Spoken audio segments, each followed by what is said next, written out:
So good? Yes. No, I think it's working. So thank you very much for everyone to be here this morning, last day of the week. And thank you to the speakers today, our very prestigious and informed speakers to begin the day. So I will let you open this conference today about equality bodies and the gender equality.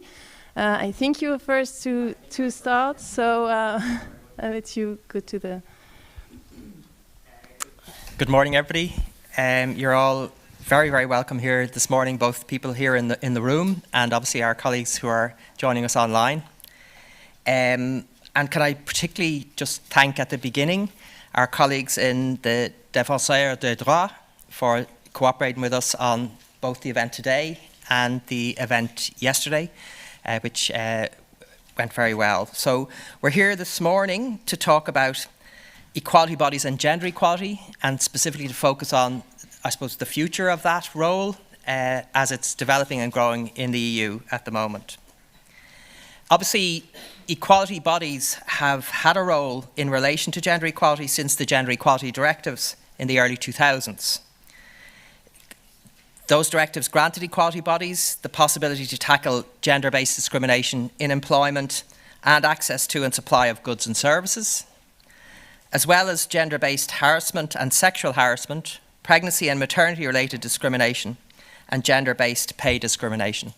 So tackling gender inequality and addressing gender discrimination have been at the heart of the mandate of equality bodies now for 20 years. But we're also at a time of change and hopefully a time of progress in terms of that role for equality bodies. We have seen in the 2019 Work-Life Balance Directive has granted equality bodies a mandate to tackle discrimination related to parenthood, paternity and carers' responsibilities. In 2021, the proposed directive on pay transparency foresees new functions for equality bodies, including representing workers in court for equal pay cases and enhancing their access to pay data.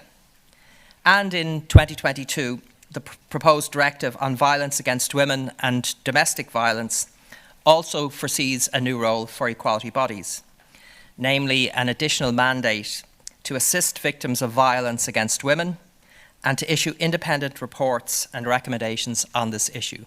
So what we're seeing now, hopefully, is a step change, obviously both in the framework at EU level and throughout Europe to address gender inequality in all its forms, but also specifically in the mandate and role for equality bodies to assist in that area of work. Alongside those developments specifically about gender equality, we also have the proposal for new EU legislation dedicated to strengthening equality bodies.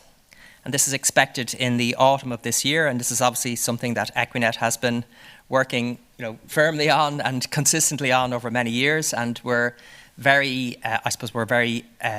pleased, very excited and that this is happening.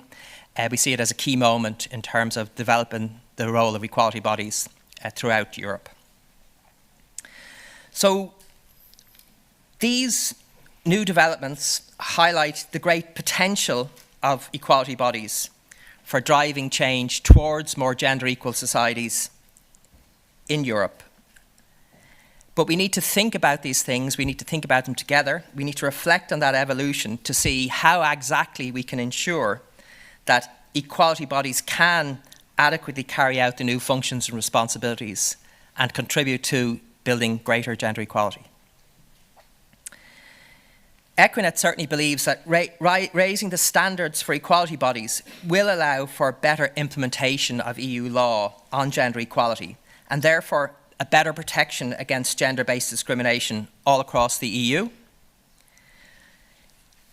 Beyond the law itself, we obviously need to be thinking in terms of resources for equality bodies, and we need to identify the areas in which equality bodies need to strengthen their capacity in terms of role and function, including in their relationships with external actors such as labour unions, labour inspectorates, social partners and employers, because these are new relationships and will have to be developed significantly to take on these new roles. Importantly, the three directives I've mentioned all foresee a greater involvement of equality bodies, assisting victims of discrimination in accessing justice in courts, whether by providing individual assistance or initiating legal actions, including collective redress. And as we heard in yesterday's conference on tackling discrimination in Europe, the role and effectiveness of equality bodies before the courts, protection against discrimination on all grounds can only truly be effective for victims if access to courts is guaranteed. The examples given by my colleagues from the Irish Human Rights and Equality Commission, by the Swedish, Belgian and French equality bodies to illustrate their interventions before the national and European courts, underlined the importance of this capacity for the Equinet members who have these powers beyond the minimum standards for national equality bodies.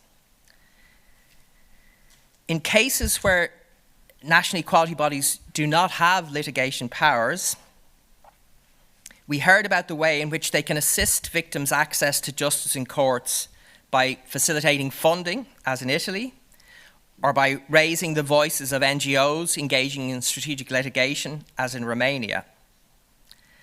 Some equality bodies have also addressed access to justice by providing training to the judiciary on anti-discrimination, as in Croatia. The message coming from this is that efforts should be made to improve access to the courts for national equality bodies. In particular, yesterday we heard about the difficulty of accessing the Court of Justice of the EU due to the limited visibility of ongoing litigation and limited access to third-party procedures. So the forthcoming EU legislative proposal on standards for equality bodies, which, as I said, is expected later this year, importantly will address these powers. But as stated by Ms. Claire Hasenfratz from the European Commission, DG Justice and Consumers, at present, many disparities remain when it comes to the power of national equality bodies vis-à-vis the courts. And as we know very well, any new powers envisioned by EU legislation for equality bodies will need to be accompanied with new, sustainable and secure resources. So we're at an important juncture in terms of the development of the legislative framework across the EU to address gender inequality, and in terms of the position and the role of equality bodies within that.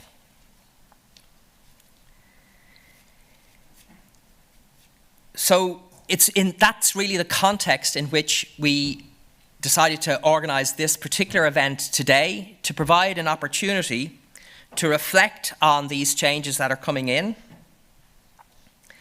and not just to raise awareness on the potential of equality bodies for tackling gender discrimination and promoting gender equality, but also to think about the solutions required to overcome the challenges equality bodies currently face in effectively achieving gender equality. So that's what I invite you all to engage with us today on. This is a moment of reflection at a point of change, and a point of hopefully very positive change in the EU, and to reflect on how we can use those changes in practice to effect real change to bring about gender equality or greater gender equality in Europe in the years ahead. And with that, I'll say again, just thank you all for being here this morning. Thank you to our colleagues online, and I look forward to all the discussions we have here today. Thank you.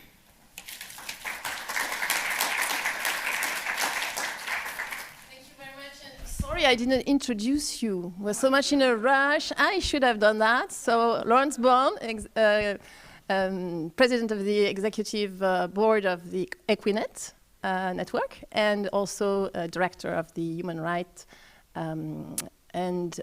well, what's the name exactly?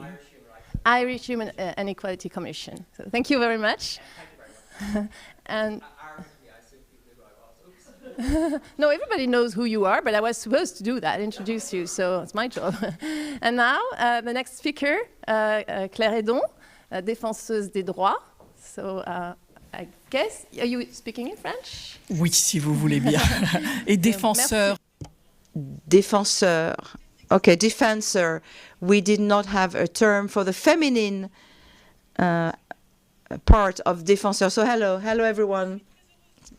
I'm very pleased to open today's session with Lawrence. And we will be talking about the growing role of the equality bodies regarding gender equality. And I would like to thank, even though Laurence has done so already, the speakers who have agreed to join us here in Paris, the participants who I hope will be able to actively participate in the discussions. That was the case yesterday, and it was very interesting, both for those who are here in the room and also those who are online. And also, again, I want to thank the Equinet teams who have done most of the work in organizing this event. So today in Europe, inequalities between women and men persist in all areas of life. The barometer on the perception of discrimination in employment, which my institution carries out each year with the ILO, clearly shows this.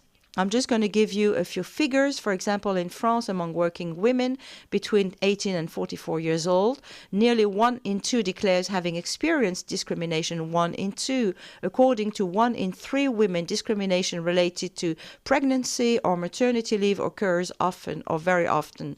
Nearly 1 in 3 women has already been harassed or sexually assaulted in the workplace. We know the manifestations of these inequalities. We have diagnoses, whether political, sociological, economic, or cultural, and we are trying to move forward by reinforcing the legislative and regulatory text, by making progress in the functioning and practices of public and private organizations, and by equipping the actors, whether it is the women themselves, the trade union organization, association, etc. In this way, a particular place has been given to the competent equality bodies in the field of equality between men and women. At the European level, Directive 2004/43 provided for the first time the creation of an equal treatment body within each member state competent on origin. But many national legislators wanted these bodies to be competent for all the criteria prohibited by European law, or even more. This was the case for France and for a majority of Equinet's members. And then, following this text, several European directives widened the scope of intervention of our organizations. Today's discussion will focus on the texts that are still under discussion and that strengthen the right to non-discrimination on the basis of sex, and on the other hand, the responsibilities of organizations for equal treatment. These proposals for directive relate to salary transparency in the area of remuneration, the underrepresentation of women on the boards of directors of listed companies, and the fight against violence against women and domestic violence. The proposed advances are to be welcomed as they each tackle part of the problem I mentioned, also mentioned by Laurence. The speakers in the various sessions will come back to the details of these advances. Concerning the provision relating to the equality bodies, I hope that our exchanges will advance our reflections. We need this. And I hope that our discussions will advance our thinking on the provisions relating to equalities bodies at the European level and then during the transposition of the directives. The directives on the underrepresentation of women on the boards of listed companies. This is undoubtedly the text that will be adopted first. In the European Union, company boards are characterized by a marked imbalance between men and women. In the largest listed companies, 13.7% of director seats are held by women, 13.7%, 15% for non-executive directors. There are still variations between member states as well.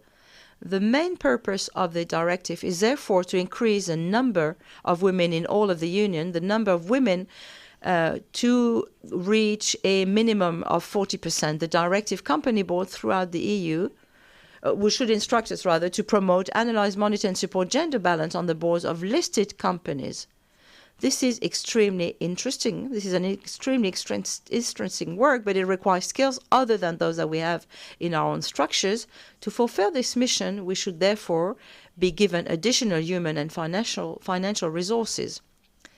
I imagine that many of my counterparts will agree on this. Laurence has already mentioned the resources.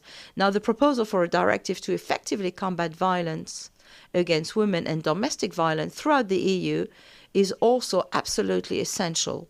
This directive aims to close the gaps in protection, access to justice, support, prevention, coordination, and cooperation.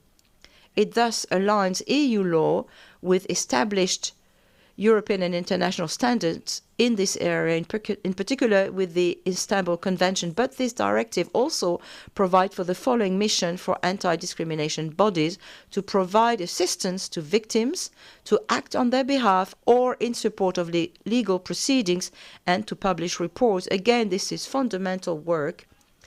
There is no doubt about it. But it is work that requires a completely different legal expertise. This is a new practice. Yet the last time new mission was assigned to us with the transposition of the 2019 directive on whistleblower protection, the means put in place were not up to the task. French law granted us a deputy to represent this mission for the institution. One woman can do a lot, how wonderful she might be, but it is not enough. So I confess to you, as the English say, that I contemplate the possibility of a sixth mission in this area with some trepidation. These missions are too important to be delegated without real means. I will be very interested to hear about our discussions on this topic today. Other companies have the same difficulties. Now, the third point is the question of salary inequalities, which is another fundamental block in the fight against gender inequalities. The proposal for a directive on salary transparency will, in my opinion, be a real progress if it is adopted without being renegotiated downward. It aims in particular to ensure the application of key concepts relating to equal pay, in particular those of pay and work of equal value. We have made progress in France on this issue, notably with the index of professional equality. To be honest, there is still a lot to do. The average wage gap between women and men remains high at 24%. Several factors contribute to this: part-time work, the fact that women interrupt their careers more often than men, particularly to raise their children, the low access of women to positions of responsibility, what we call the glass ceiling, the type of job performed as well, and the low mixity, women being underrepresented in lower qualified jobs. In addition, the crisis linked to the COVID-19 has increased certain inequalities between women and men, as a recent study showed. This is despite the fact that the High Council for Equality pointed out in May 2020 that women have played a major role in this crisis because they are overrepresented in low-skilled jobs, whether in care, personal assistance, or services, which were very useful during this crisis. In general, female-dominated professions are often undervalued, even though they play a key role in our society. Invisible working women in these professions are also overexposed to the risk of being discriminated against because they are foreigners or from foreign origin, because of their economic precariousness or their place of residence, among others. The issue of discrimination must therefore be addressed by understanding the situation in a concrete way, as it results from a combination of different criteria. This is what the directive does, and the EU as well, and our own bodies. Certain groups of women are more exposed to discrimination, and you know this, and violence because of their origin, real or supposed, their religion, and their sexual orientation, their disability, or their state of health, age, physical appearance, trade union membership, etc. The Presidency's compromise text specifies that the directive takes due account of any situation of disadvantage resulting from intersectional discrimination. However, the directive does not entail an additional obligation for employers to collect data on protected grounds other than sex. In addition, the directive raises the question of the leverage provided by the class action. This remedy is essential and must be defined in the law in such a way as to provide all possible guarantees of effectiveness. I will issue an opinion on this proposal for a directive by examining all of these questions in detail In conclusion, I would like to emphasize one last point: to combat inequalities between women and men, and more particularly pay inequalities, we must act on all the factors that generate them. This is why the draft directives we are going to discuss today seem important, necessary and complementary. But the implementation of tools to ensure that equal pay pays for work of equal value must be complemented by other measures. In particular, and I will just quote a few: promoting the balance between professional and personal lifetime, evaluating in a non-stereotypical way the jobs mostly occupied by women and revalorizing them, fighting against discrimination based on gender, but also pregnancy and family situation, fighting against sexism and sexual and gender-based harassment in the workplace and outside. And today's final session will conclude our discussions on the issue of standards for the independence, powers and means of anti-discrimination bodies. As equality bodies, we are an integral part of the solution, together with other actors, some of whom are here today, of course, and we need to have the necessary means to take action in an independent way and with the greatest efficiency possible. If we do not have the means, then we cannot really act. Having something in our text alone will not be sufficient to have an impact. I wish you a successful meeting and thank you for your attention. Merci beaucoup. Thank you very much. What a fantastic morning we have ahead. And indeed, a very intense morning session. And without any further ado, I will give you the floor. Caroline Schiller, I hope I pronounced your... Gender equality. Thank you very much. Thank you. And thank you for inviting me here today. It's really nice to be here. And I heard you had a great conference yesterday. So, yeah, happy to speak with you today. The EU and its citizens have played a crucial role in our journey towards equality between women and men. And we have achieved progress. But there is still a very long way to go. I don't know if you know our Gender Equality Index that we update every year. Our last year's index, so this is a thermometer on gender equality in the EU, it showed that with this speed it will take another 60 years before we have achieved gender equality in the European Union. Well, linked to today's topic, I will start by stating the obvious. Discrimination has no place in our society. Nobody should have to live their life feeling scared, feeling belittled, feeling targeted because of their race, their age, their sexual orientation, or perhaps a combination of these things. No one should be treated differently due to their gender. Recent events have shown that in times of crisis, some groups suffer more than others. Our progress towards gender equality has slowed, and in some cases it has gone backwards during Corona crisis. How do we at EIGE make sure that we keep pushing forward? I will tell you our 3 key approaches. The first one is knowledge. EIGE is the EU's knowledge center on gender equality.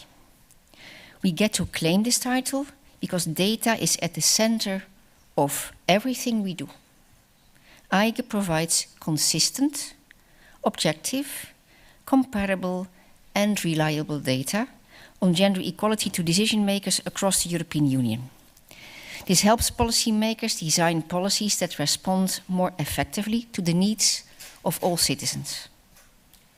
Outreach is second. Because what is the point of having such incredible data if nobody knows about it? EIGE works hard to promote gender equality across the EU, from governments to policymakers to everyday citizens. Throughout 2022, EIGE's 3 Steps Forward campaign will provide data and guidance to help policymakers, civil society, and community leaders take 3 steps forward to shape an economy where gender equality, social fairness, and prosperity go hand in hand. This campaign will culminate with EIGE's first ever EIGE Gender Equality Forum in October 2022, bringing together about 2,000 people to speak about the most burning gender equality issues of our day, including a masterclass on good practices in communication campaigns, promoting gender equality and combating gender stereotypes. Third is technical support. EIGE provides governments and EU institutions with a range of innovative evidence-based tools and resources to help them include gender and intersectional perspectives in all areas and stages of their legislation, policy, and budgets, from finance to environment to research. These tools are important to make sure that policy addresses the needs of all citizens. This is how EIGE helps achieve gender equality in a nutshell. So this is a short introduction to my institute. You will notice that I like grouping things in 3, and I see that you at Equinet do too. I see the following panels will discuss what I also think are the 3 key gender equality issues we face in 2022, namely work-life balance, pay transparency, and violence against women. Let me say a brief word on each of these issues. The first one is gender-based violence. No one deserves to feel unsafe in their home, but across the world, 1 in 3 women experience physical or sexual violence, mostly by an intimate partner. In our work on gender-based violence, we focus especially on intimate partner violence and its most severe form, femicide. To help EU member states properly measure intimate partner violence, EIGE has developed 13 indicators to capture the different forms this violence takes, from rape to psychological abuse to femicide. Our indicators can help EU countries see the real picture when they collect their data. Of course, violence against women is about more than solid data. Next year, EIGE will be releasing an analysis of how countries try to give justice to the victims of femicide and highlighting where they need to be doing more. The second issue is the gender pay gap. It was already mentioned before. As long as a gap exists between the average earnings of women and the average earnings of men, we will not achieve a truly equal society. The gender pay gap means that stereotypes about what women's work looks like and how we should value it are still widespread in and out of the workplace. The gender pay gap shows that society continues to undervalue women's work throughout all areas of the economy. Despite positive changes in women's employment rates and educational attainment, gender inequalities persist in pay, monthly earning, and income. While progress is being made to ensure gender balance in decision-making roles, gender segregation in employment persists. The third topic I would like to briefly touch upon is work-life balance. Work-life balance helps us choose how and where we can invest our time. Everyone should have the opportunity to choose whether to spend their time in work or at home, as both spaces can give women and men fulfillment, joy, and growth. And yet, flexi-time arrangements intended to help improve work-life balance are used mainly by women, reinforcing traditional gender roles and causing gender pay gap. During the pandemic, an increased unpaid care burden, combined with women's greater tendency towards telework, risks having negative effects on their career progression. And the continued influence of gender norms results in situations where women take the lion's share of parental leave. Not sharing the parental leave leads to increase of pay and pension gaps and limits the career choices of women. Now, how can equality bodies support addressing these challenges? The Gender Equal Treatment Directives mandate the foundation of equality bodies to protect against discrimination on the grounds of sex and promote gender equality in the EU. But since these directives, there has been a tendency towards using different models towards incorporating gender equality into a wider equalities remit. So EIGE has committed to research how gender is treated in equality bodies. We will be releasing updated data on the effectiveness of the institutional mechanisms for gender equality and gender mainstreaming in the European Union in autumn. However, I can give you a small teaser now. Our preliminary results show slow progress towards implementation of intersectional approaches in a few member state equality bodies. In many other member states, we are seeing a reduction in general commitment to gender equality, as well as the institutional capacity needed to face gender equality issues. But it's not all bad news. In a few member states, where gender equality remains at the core of the equalities body's mandate, the overall commitment and support of the country to gender equality is considerably higher. It may well be that the better focused and resourced the equality bodies are, the more chances they have of bringing gender equality issues to the fore. I think actually that's the case. And this is all the more reason why it's so crucial to have minimum binding equality standards. I will let the other panelists speak more on this topic, but I fully support this legislative initiative. Now let me finish by saying, while I'm proud of the work we do at EIGE, it would mean nothing in isolation. We are continuing to examine the backlash against gender equality at EIGE, and I'm sure I don't need to tell you how successful tactics from those who oppose equality have been in some countries. One of the most important results we have found so far is that we will achieve nothing if we continue to work in silos. The work done by equality bodies to address gender discrimination on the ground is a crucial part of our combined effort to achieve a more gender equal society. I look forward to hearing more about how equality bodies can help us take the final step towards achieving this goal throughout today's conference. Thank you.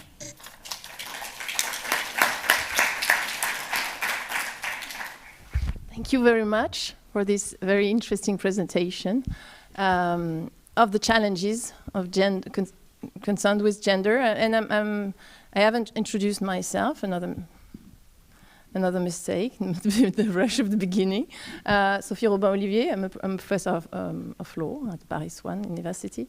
And my reaction to your presentation, if I may, since we have a few minutes before sharing the floor with others, I think it's really striking that you're devoting this morning to gender, but we see that equality bodies have many other missions, many other grounds, prohibited grounds to look at and combat discrimination on those others prohibited grounds, and that creates a tension. And you're saying both that it's useful because you have to see things in combination, and I believe there are interactions, and you're learning from the different grounds and from the different types of actions.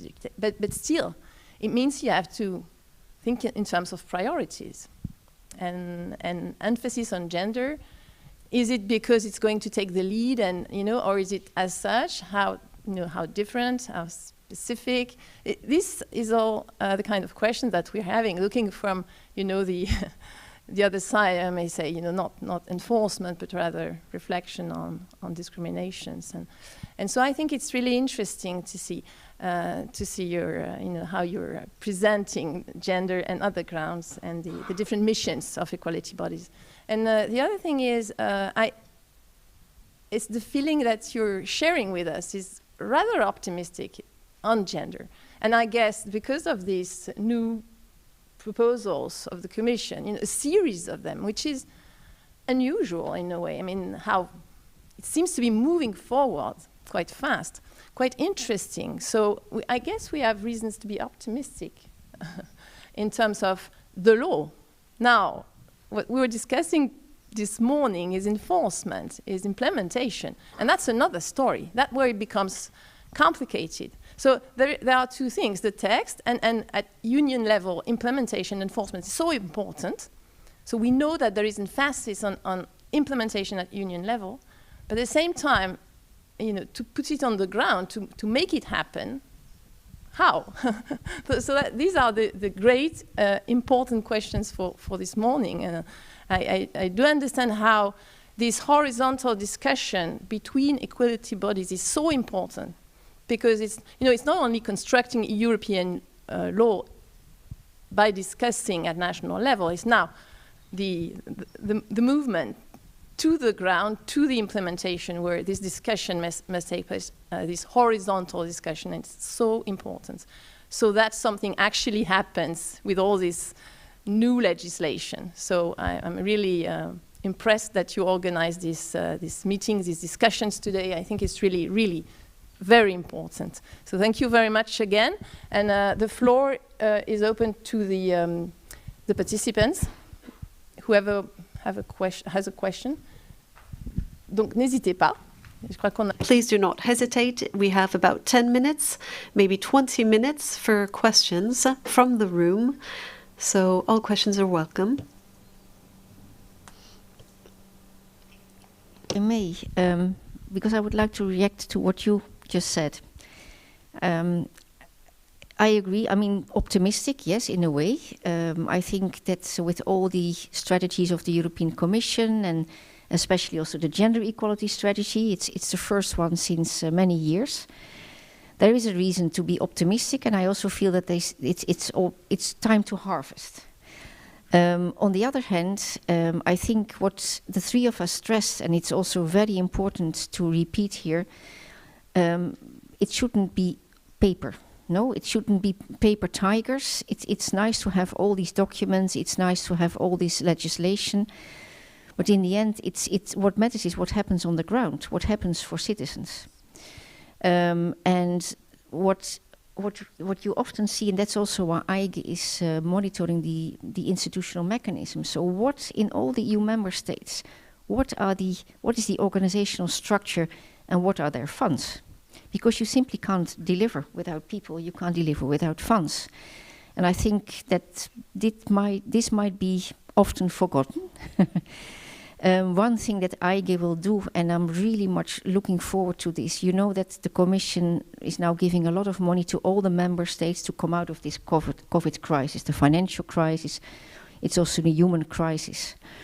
So this recovery and resilience facility was introduced, and all member states could send in their plans, and we will assess them.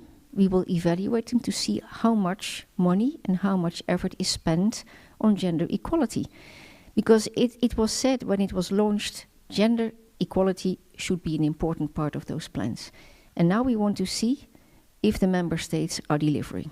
Yeah. So again, yes, there's certainly reason to be optimistic, but let's also keep our fingers crossed that it's not only paper tigers, but that it comes with human resources and financial resources, because otherwise we can't deliver.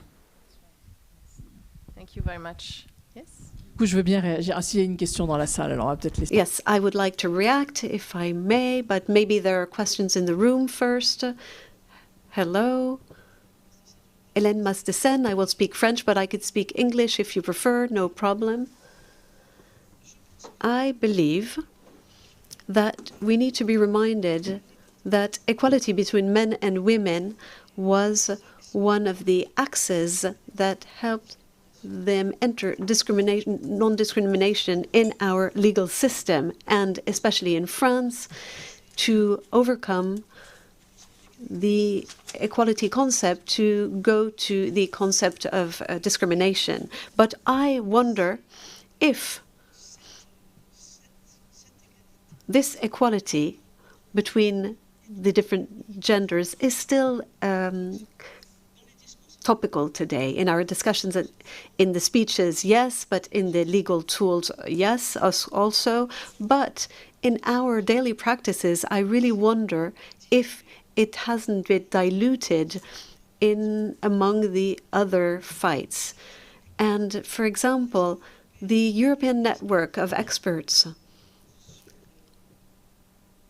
on equality and non-discrimination, to which I had the honor to take part for many years, had the idea at some point to link and to mix, to dissolve the group dedicated to women with the group dedicated to non-discrimination in general. But it wasn't done because the group taking care of gender equality fought to be able to continue to work on this specific topic, which I'd like to remind you, we all know, concerns half of humanity. That is not a minority. Women are not a minority.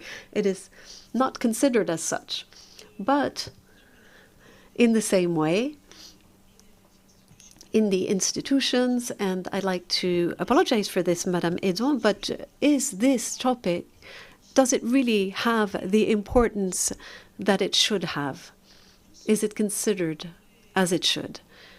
Of course, the notion of intersectionality helps move forward, but I am worried about the fact that the Secretariat didn't take into consideration a certain number of important works done by the network, and I'm surprised they're not on the table and that we're not able to take them.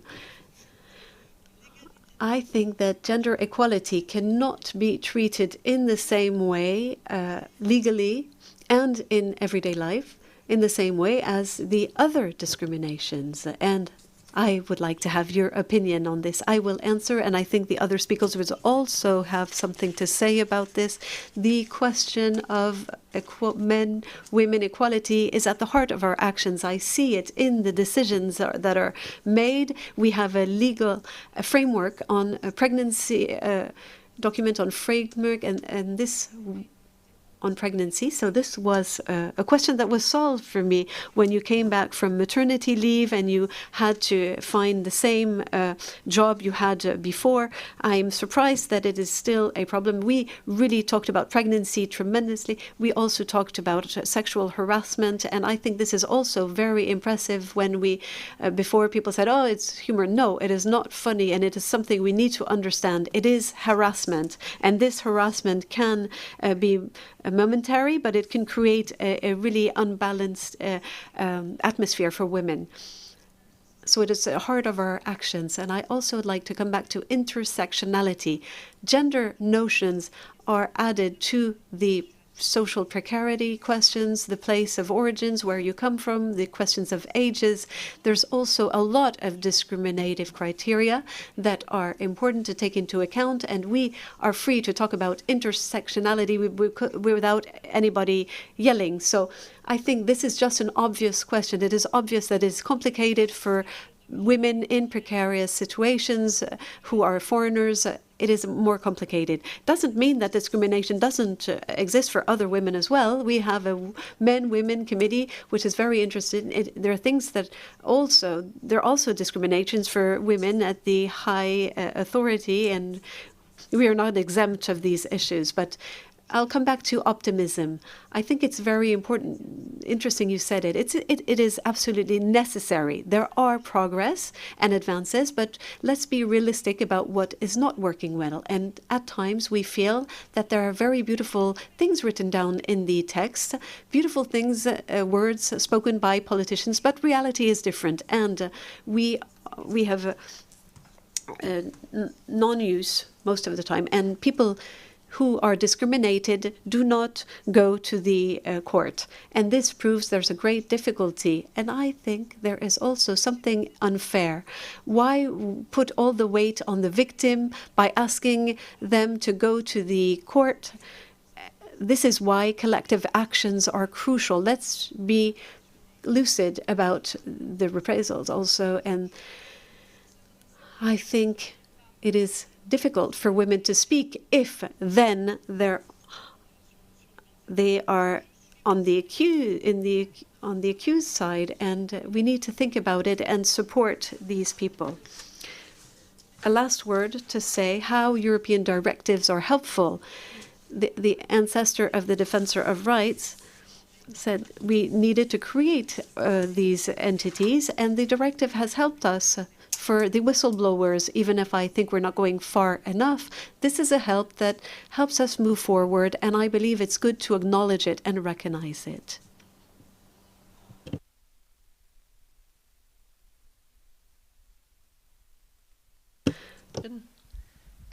I think that I think there has been closer. I think there is always a risk, and in some instances there has been the reality that the centrality of gender equality gets lost in our discussions, and I think that's. I don't think the answer to that is to walk away from the multiplicity of inequalities that are there, but to engage more deeply with what those challenges are. I do think there is, at least in some parts, and I think this is very variable across Europe, by the way, so I don't think it's the same everywhere, but I do think in certain settings, including, I would say, to some degree in Ireland, you know, as certain things change, as progress is made, maybe the focus moves to new issues that are, if you like, more immediate. And I think that's more immediate in the sense that they're more characterised by very egregious direct discrimination, you know, and that is, if you like, easier to see. So somebody is directly rejected in applying for a job, or directly rejected in approaching a service because they're black or because they're whatever. And I think that type of, you know, we've reached a situation in some parts of Europe where that direct, if you like, up in your face discrimination against women is certainly less likely to occur. But what has happened is that the more structural dimensions of gender inequality remain, but they become somewhat untalked about.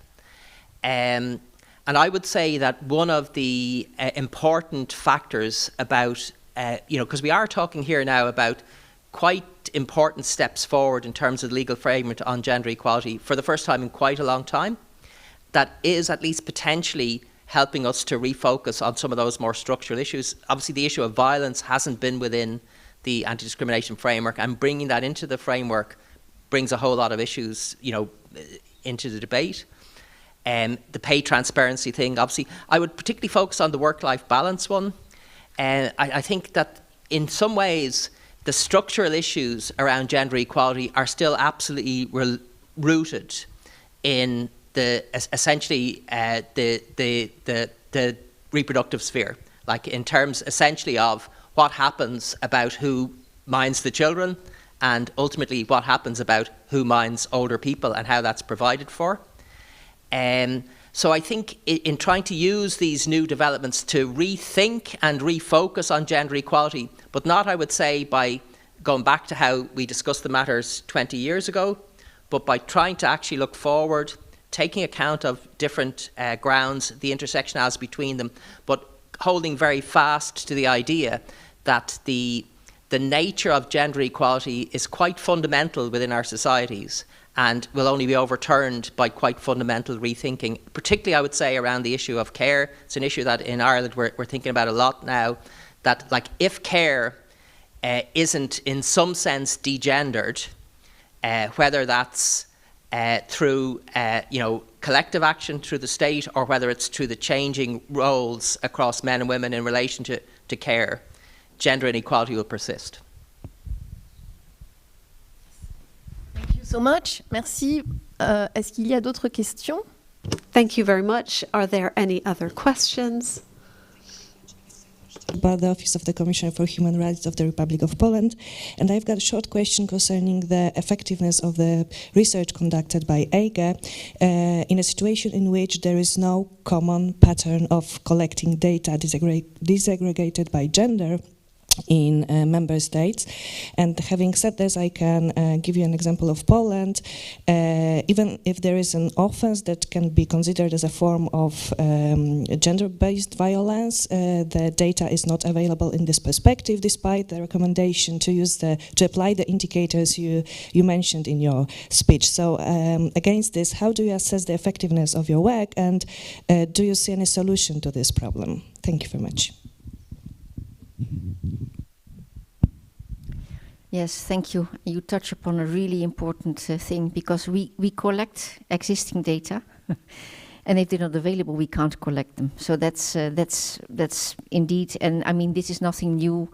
Also, CEDA committee has been critical about this for many, many years towards all the EU member states. So we collect what is available. We also, Eurostat is an important data provider. But because of this lack of compatible data, EIGE last year started doing its own surveys.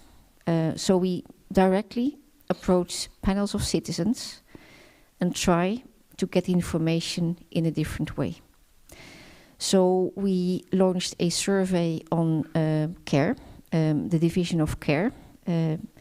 We also looked at the impact of COVID on this, and we will soon launch the results of those surveys. It's a new instrument for EIGE, but to be honest, we got a little bit fed up with the fact that, we kept repeating, listen, we collect what we find, but unfortunately we don't find enough. So this is one of the things that we started taking up. And I'm also now talking with sister agencies like Eurofound, Fundamental Rights Agency. I will also speak with the Commission to see what are the real gaps and what solutions, maybe by joining forces, we could achieve. Again, I said that working in silos, it's the worst thing one can do. And we have so many EU agencies that are collecting data also in, let's say, human resource, human rights field, labor market policies. I think it's important that we join forces and see what we gather together. What do we have? It's not, EIGE doesn't always have to speak about its own data. We can also speak about data that others have collected. So, but surveys, it's a new instrument, it's an interesting instrument. One of the surveys I would like to specifically mention here is, you know that the Fundamental Rights Agency did a survey on violence against women in 2014. It was groundbreaking because they interviewed women instead of governments. And it gave interesting outcomes. I remember that my own country, Netherlands, we usually think of ourselves as rather gender sensitive. It was in the top of the list, together with Nordic countries, regarding the amount of violence against women. Because this time, women were interviewed, not governments. When you ask governments what do they have, they talk about their systems and their policies and everything they have. But now women were approached. This one we will repeat. We started doing this year. So we started a survey together with FRA and Eurostat. And outcomes will be launched, will be available in 2024. And for us, it's an important source of information, speaking with citizens. Yes. But we are not there yet. It's still a huge, huge problem. Yeah. Thank you very much. Thank you. Yes. Hello, this is Sandra Konstatsky from the Austrian Equality Body. Hi, we met in Austria a short time ago, and I just wanted to add that you could also ask equality bodies, because I think they also tell you the truth and are very down to earth. So just a comment. For sure, and that's also what we are doing. But in the forum that I mentioned, we also invited Equinet to speak. So the forum in October, it will have side events, and one of them will focus specifically on the work of equality bodies, and you're a very important partner. That's, apart from agencies, we speak with all relevant stakeholders, yes, to get the relevant information. But we haven't done it enough so far, I must admit. So working together with you, speaking with you, it's really relevant. My name is Lisbeth Stevens. I'm the Deputy Director of the Belgian Institute for the Equality of Women and Men. And I would like to just add a little bit on what you were saying, Lawrence. I think in Belgium, this tension between the different grounds for discrimination has been a lot less, so to speak, because we are a separate equality body on gender equality.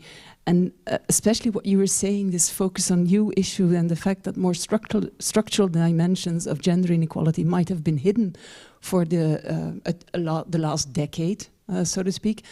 I would not agree with that in the Belgian situation, and I really think it is due to the fact that we have a separate gender equality body that has been working on pay transparency, on work-life balance, on the glass ceiling, all the issues that have been put forward for today as structural dimensions. We have been working on it. What I would agree is that sort of there seems to be a new wind or something. So I am also optimistic, and from the work that we have been doing, I think that we can, in Belgium, now move forward. But I would say that this is a very strong argument for a separate equality body on gender equality.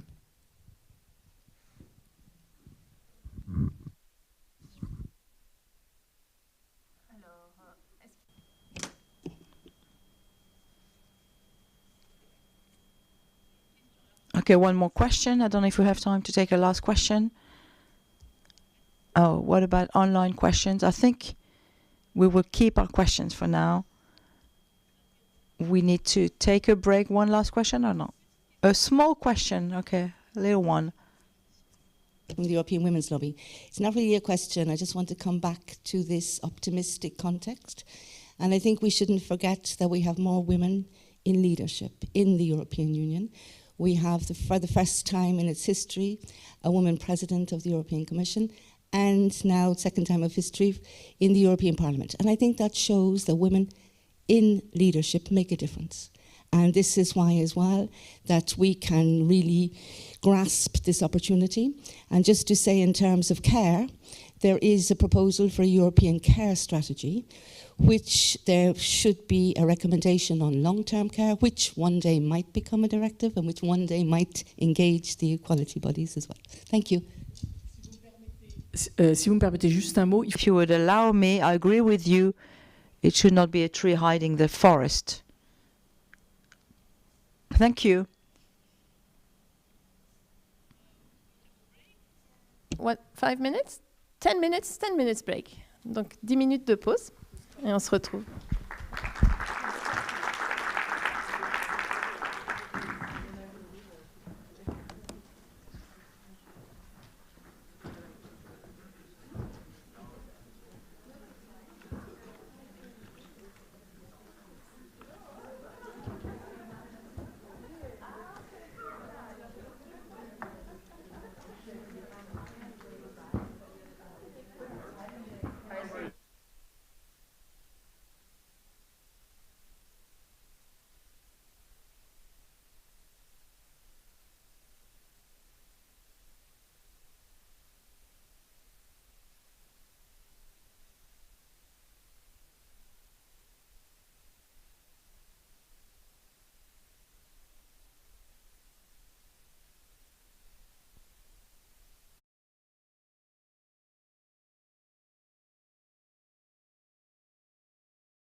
10h15. So it's time to start. On recommence, on reprend s'il vous plaît. Merci beaucoup. Alors So moving on now to our first dialogue, discussion regarding our three main topics which we were presented. A way to talk about important as the ones that we have to talk about. And it's about gender equality and equality bodies, of course, along the three dimensions. And we start with work-life balance. So with this new moment, which is the directive of 2019 on work-life balance, a really major shift, I would say, because instead of dealing with work issues, gender issues at work, at the workplace, now it's how you deal with workplace issues through changing things at home. So it's, in a way, a really big transformation that the EU law is reaching beyond the workplace to reach what really makes a difference at the workplace, but is at home. So I do think it's really a transformation, important transformation that we're going to talk about. Now, of course, through enforcement issues. If we look at the text, beyond the new philosophy, I would say there's not so much flexibility arrangements. Well, nice, but if it's only women who do that, it's going to be the same again. And then we have paternity leave. That's a great change, indeed, but it was sometimes already there. Nonetheless, it's very important at EU level, and then other leaves for carers. That's also important. It's not huge, but I think the philosophy is really new, and that's what's most transformative, probably. So I won't talk longer, because I know you have so much to say, and it's going to be so much more interesting than what I have to say. So we'll start with our first presentation by Mrs. Claire Hazen-Fratz, who is a legal officer at the DG Justice in charge of equality issues. So the floor is yours. Yes, thank you very much. Yes, indeed. Now my work focuses more on the standards for equality bodies. And today my colleagues who focus on the Work-Life Balance Directive, unfortunately, they couldn't be there. But I will also talk about this subject and specifically on the work that equality body can do in that aspect. And my colleagues are also following online, so if they have any comments or can reply to your questions, they will do so via the chat. So, as you said, the Work-Life Balance Directive, it introduces minimum requirements, and it aims at better supporting a work-life balance for parents and carers, but it also aims at a better sharing of care duties between men and women, and at addressing, as we've already mentioned, the underrepresentation of women in the labor market. The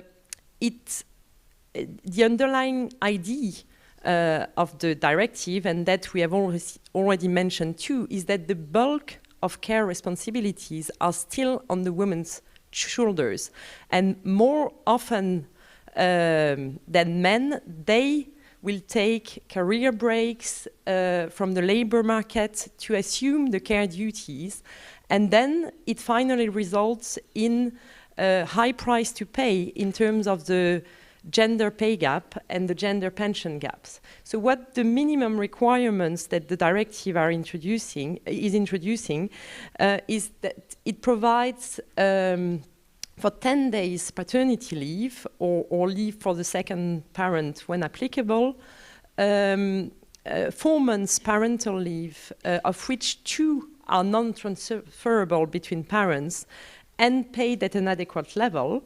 Then also 5 days of carers leave, flexible working arrangements, and then finally the possibility of emergency leave for family or care reasons.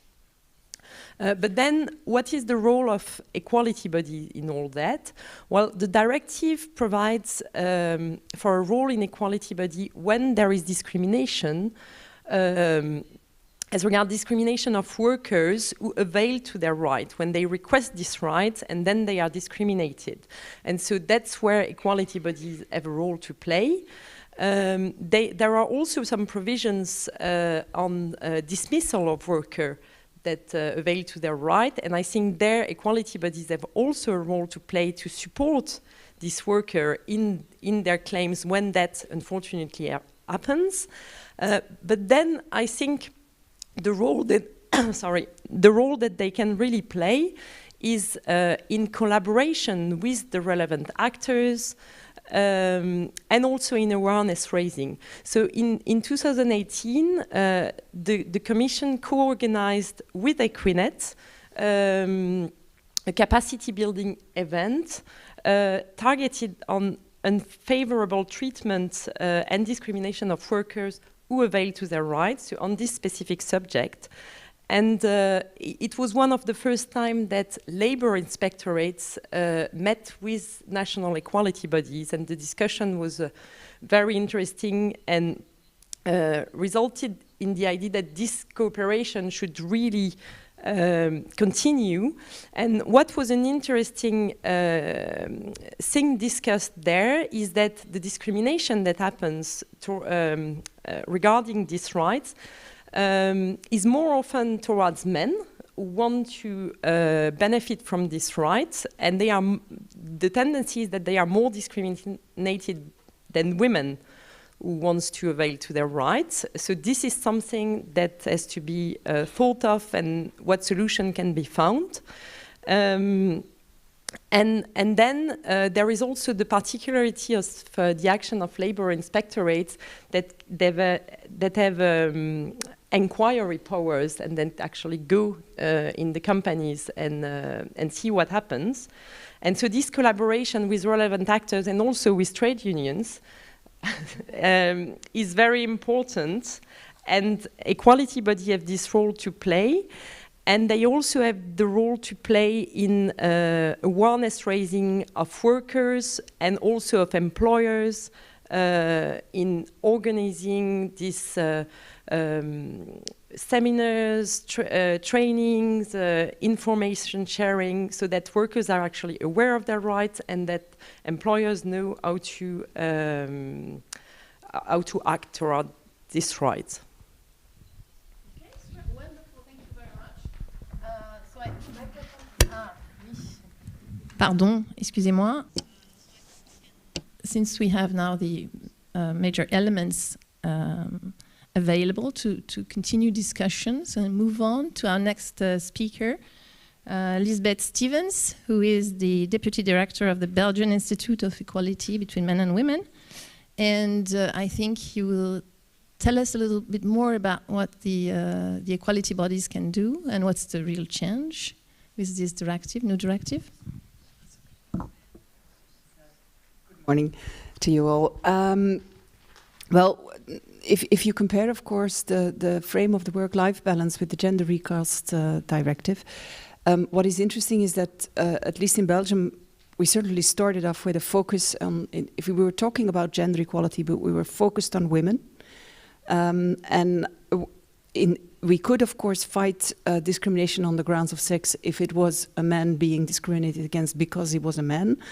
But it was very often not so easy. And with this new focus on care, at least in Belgium, I know that's not the same for all EU member states, because different member states have differently transposed the gender recast directive. But at least in Belgium, we couldn't really protect all the parents. And so the fact that we now have an explicit, or will have an explicit mission to protect people who have been taking up parental leave or paternity leave or carers leave is, we think it is really, really important. And I always feel a bit strange saying this because care is, and I am absolutely convinced of this, is essential to human beings, to the development and the well-being of human beings. Care cannot be underestimated, but care is also a source of gender inequality, because, as has been said before, it's mostly women taking up care responsibilities. And what we see in Belgium, but we only have very limited data on this, but what we see is that men predominantly do not take up care. There is even, I'm sure many of you know, the father bonus. You see if you have the pay evolution of employees, that when they get children, women earn less after childbirth and men earn more after they have a child in their family. So there's clearly a father bonus, but not for fathering, but for working or taking up paid leave, paid work. And then what we also see is that those fathers who do not adhere to the gender stereotypical role of a man, fathers who want to stay at home and take up parental leave or even their paternity leave, that they are very often met with negative reactions and even full-blown discrimination. And specifically in our case, our problem was, most European member states have already, of course, systems of paid leave for care for children or other family members, and these are mostly they should be gender neutral. They are not for only women or men, but of course we know that most of those leaves are taken up by women. So what we will be able to do now, when this work-life directive is transposed, and we are very hard in the process of doing that in Belgium, as I'm sure in many of the member states, as it should be done by August, by the end of August. One of the issues that we have, and this also goes back to jurisprudence of the European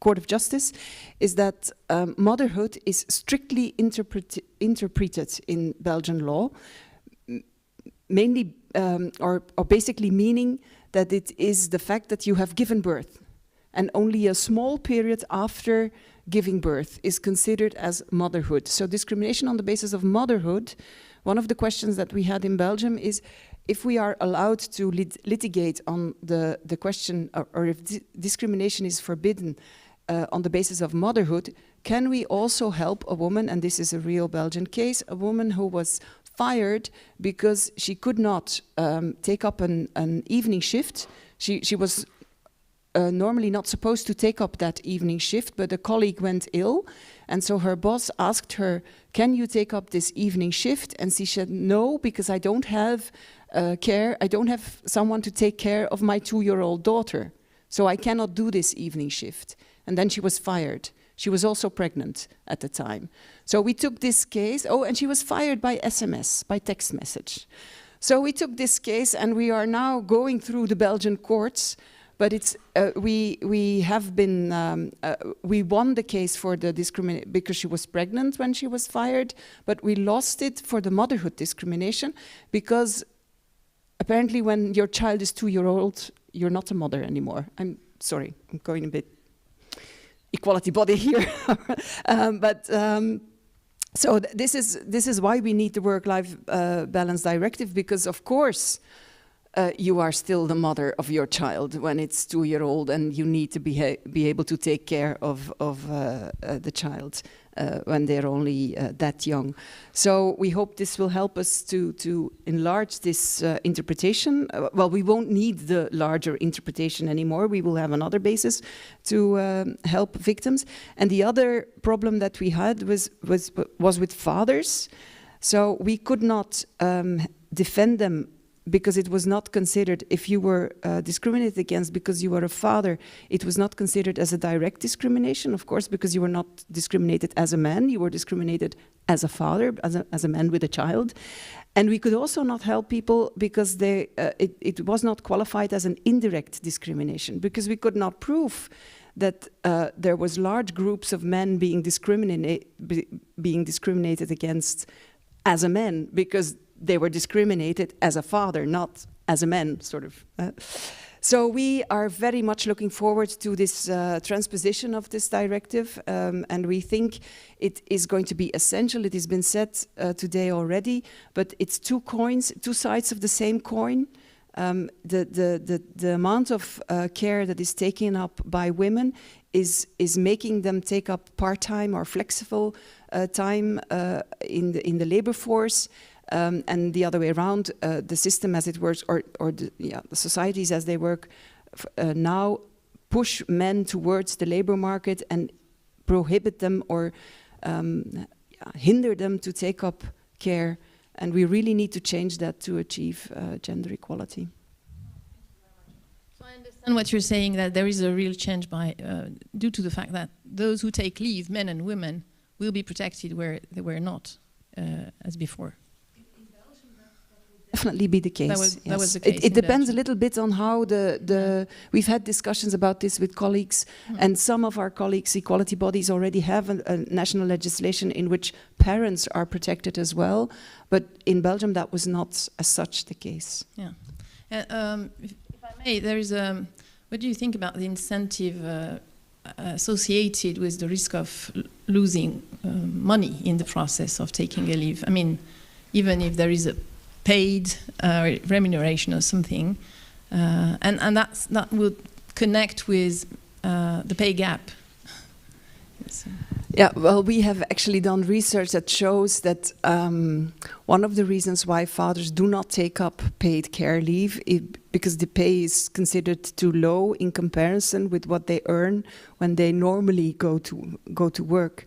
Of course, it's a really complicated issue, I feel, because if you grant, I mean, there might be an effect that you are giving a lot of advantages to those who are already well off if you just keep the pay at the pay level. Of course, this is an issue with women as well, but it's something that needs to be taken into account as well. I'm absolutely agreeing on that. Thank you very much. Now, the next question was on the role of the Commission and to support these changes and to help member states enforce the directive. Yes, indeed. Well, the Commission already organized several seminars in 2019 and 2021 with member states on the implementation of the directive. And we were also available for bilateral transposition questions. I forgot to mention them in my first intervention, but as Lisbeth just said, the transposition deadline is in August of this year, so it's very near. And of course, we will continue to collaborate with Equinet and with other actors to organize joint actions, be it seminars or capacity building events or other things, indeed to discuss this work-life balance elements, but also to tackle the specific problems that have arisen, like we just talked, like that men are more discriminated when they avail to their rights. And we very much want to continue this collaboration on this subject. And then, as was already said before by our colleague from the Women's Lobby, we will adopt in the next months the European Care Strategy. And this will also support the implementation of the Work-Life Balance Directive. It takes a holistic approach to care, meaning that it's over the life course. As you said, care is something that concerns everyone. And the goal of this strategy is to enhance the availability of affordable and quality care services. And it targets both early childhood education and care, and also long-term care. And it also, another goal is to, as the Work-Life Balance Directive has, is to enhance the sharing of care duties between men and women. I mean, if I may continue just a little bit on that, but how is it going to be supported? Just before, there was a mention about national action plans and also money that is distributed by the Commission to member states to action plans to develop different types of action. So is it going to, for instance, to be included there, or how do you see that? I cannot reply to that question. The care strategy is not yet adopted. So no, for the moment I can't reply. Yeah. So it remains in the air. Okay. So thank you very much. So now back to you, Lisbeth, if you'd like to talk a little bit about how the national equality bodies will have a role to play in the implementation of this new directive. Yes. So I got this question in advance. What can national equality bodies do to prepare? So I made a little list for you. I'm sure you're all doing this. Well, first of all, of course, insist on the transposition. Not so long ago, we were reaching out through Equinet whether we could have information on the transposition process in different countries. Maybe you were all very busy helping with the transposition in one way or another, but we didn't get a lot of responses. So I don't know, is all the transposition work being done? So that's basically the first thing that you have to do as an equality body, I would say, to recommend to your national government that they make a move on with transposing this work-life balance directive. And then, of course, it's also an opportunity to insist on more than the minimal norms. The work-life balance is a minimal. It's what we say in Europe, that there should minimally be. So for us in Belgium, we've tried to convince our government, because we have some care leaves that are not taken, that are not within the scope of the work-life balance directive. So we've taken this transposition process as a moment to try to convince our government to have more than these minimal norms that have to be transposed. And then, of course, for your work as an equality body, but this is just, I mean, you know all this, collect the data. You need data on the position of parents, mothers and fathers. I would not totally disagree with you that fathers are the biggest group of persons discriminated. I'm not sure what you were saying, Claire, but what we would say is that if you step outside the gender role, you are discriminated. And as a woman or a young woman, you're expected to take some time off from work when you have children. So if you do that, we have data that shows that if you do that, you're not at a big risk to be discriminated. The discrimination for women is at the entry. You cannot be pregnant or when you're trying to get into a company. But once you're there, they sort of expect you to take off some time when you have a child. And then, but men are not supposed to take off time. So if they do, so it's stepping outside of the gender expectations that really makes you at a risk for discrimination. So you need data on the exact way that the work-life balance is transposed in your country and how the situation in reality is. And then, of course, you need to communicate on your new possibilities. If you have new possibilities on the basis of the work-life balance with the general public. In Belgium, that will definitely mean that we have to communicate about our role towards fathers, because they don't always know that we can help them. And then as we will be on the lookout for strategic litigation cases. We will be looking for specific cases that we can take to court to further this issue, exchange expertise within fora like this one and through Equinet, and of course also build partnerships. We were very lucky to receive funding from the European Union to have a project Parents at Work, and one of the things that we did in the project was work together with labor inspectorates, and of course the trade unions are very important stakeholders in this issue as well, and so we need to work together.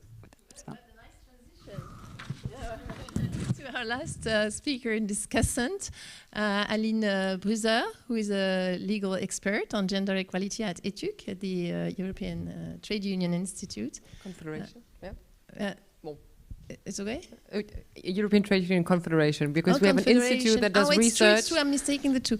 Okay, so you're at the Confederation. Exactly. So thank you for commenting on what our previous speakers said. Thank you very much. First of all, I would like to warmly thank Equinet and the Défenseur des droits for having us here, for having the ETUC here on this panel. It's always a pleasure, obviously, to attend in-person events now, which is weird to sit somewhere with a microphone. Really a pleasure to be here, and I'm very happy to comment on the Work-Life Balance Directive from a trade union point of view. Maybe I start with a little throwback, because the European Trade Union Confederation has been incredibly active throughout. When the directive or the proposal for a directive was published, we have been very, very active on the proposed Work-Life Balance Directive every step of the way. And obviously, it has already been mentioned, this directive provides for minimum requirements. So basically, the ETUC, what we would like to defend is clearly an ambitious transposition of this directive. Like, take what is set in the directive, but negotiate your way up. And that's a bit obviously from a trade, I say negotiate. Why do I say negotiate? Because I'm obviously going to mention collective bargaining here as a key measure and as a key tool to make sure that the shortcomings of this directive are actually sort of corrected at member state level and properly implemented. And when I speak of shortcomings, what do I mean? We do assess that there is a lack of adequate payment currently in the Work-Life Balance Directive. Obviously, we're talking about incentives here. So if I'm in a heterosexual relationship, chances are high that the man earns more money.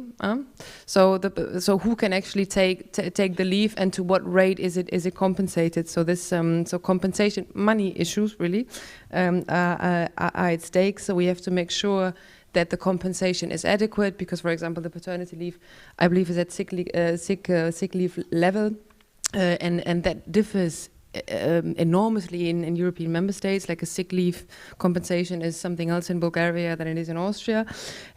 So really, that's the first point. The second point would be flexible working arrangements.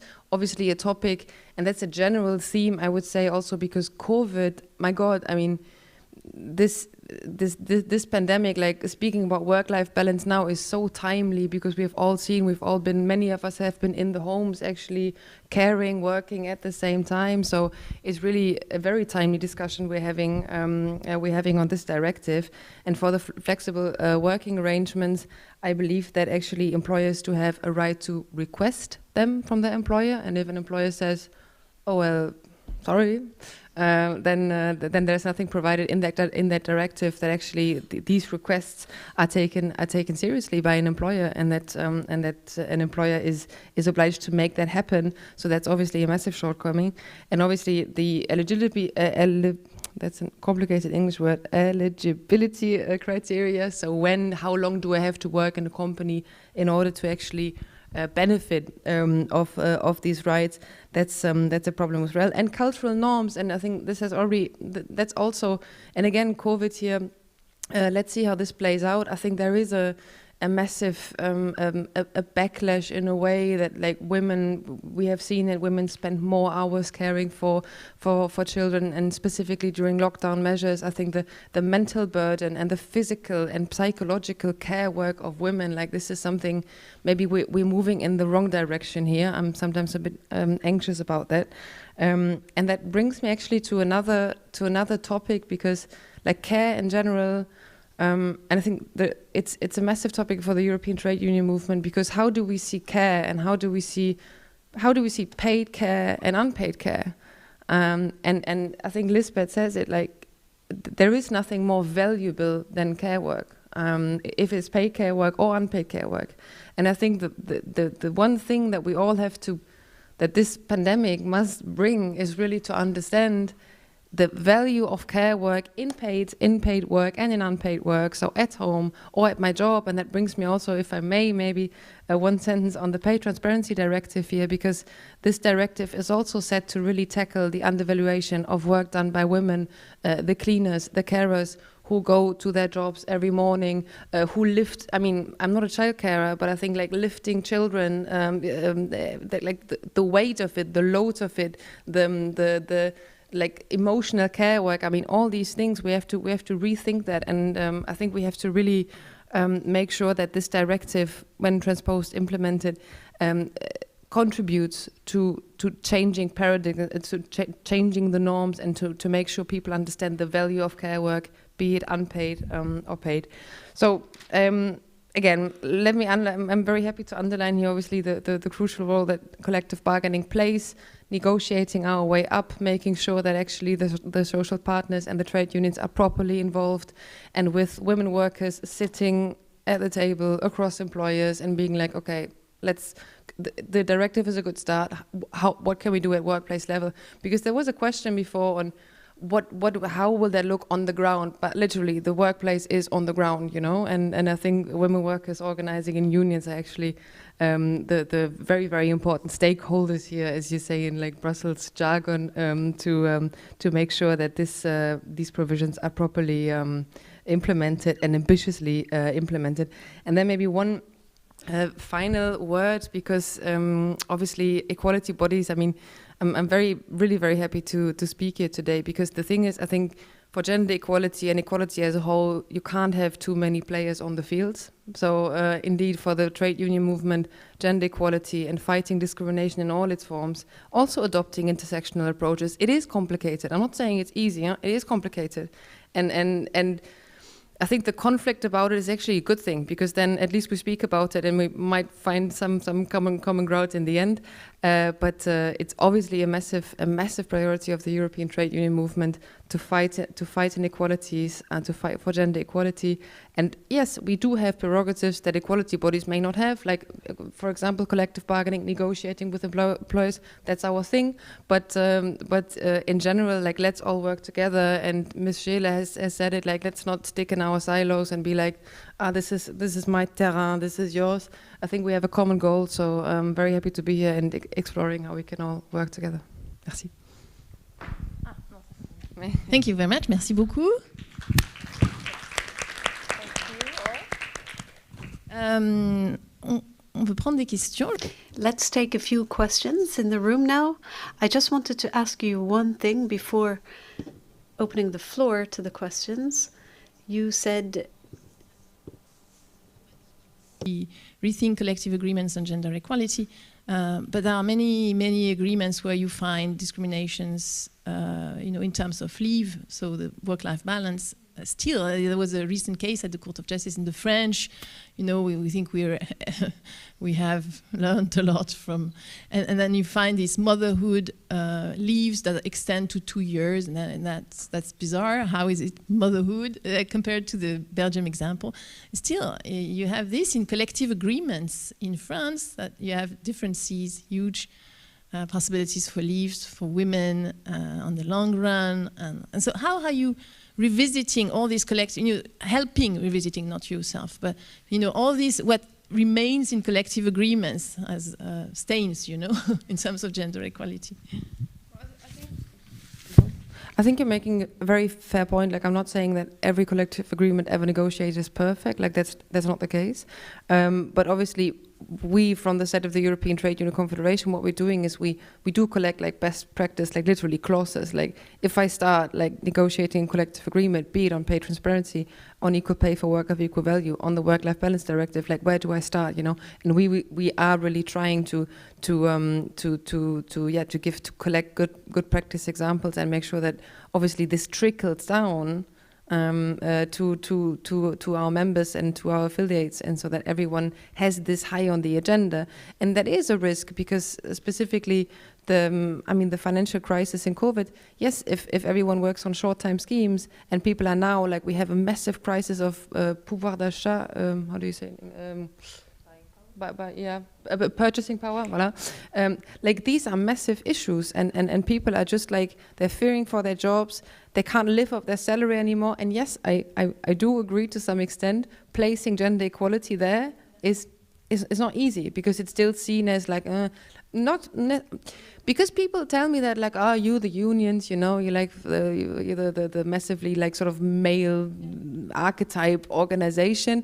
I don't see that in my practice, and I think we really like the people I have on the women's committee are like fierce, like next level fierce. So I think they are the ones who really make the case in their organizations.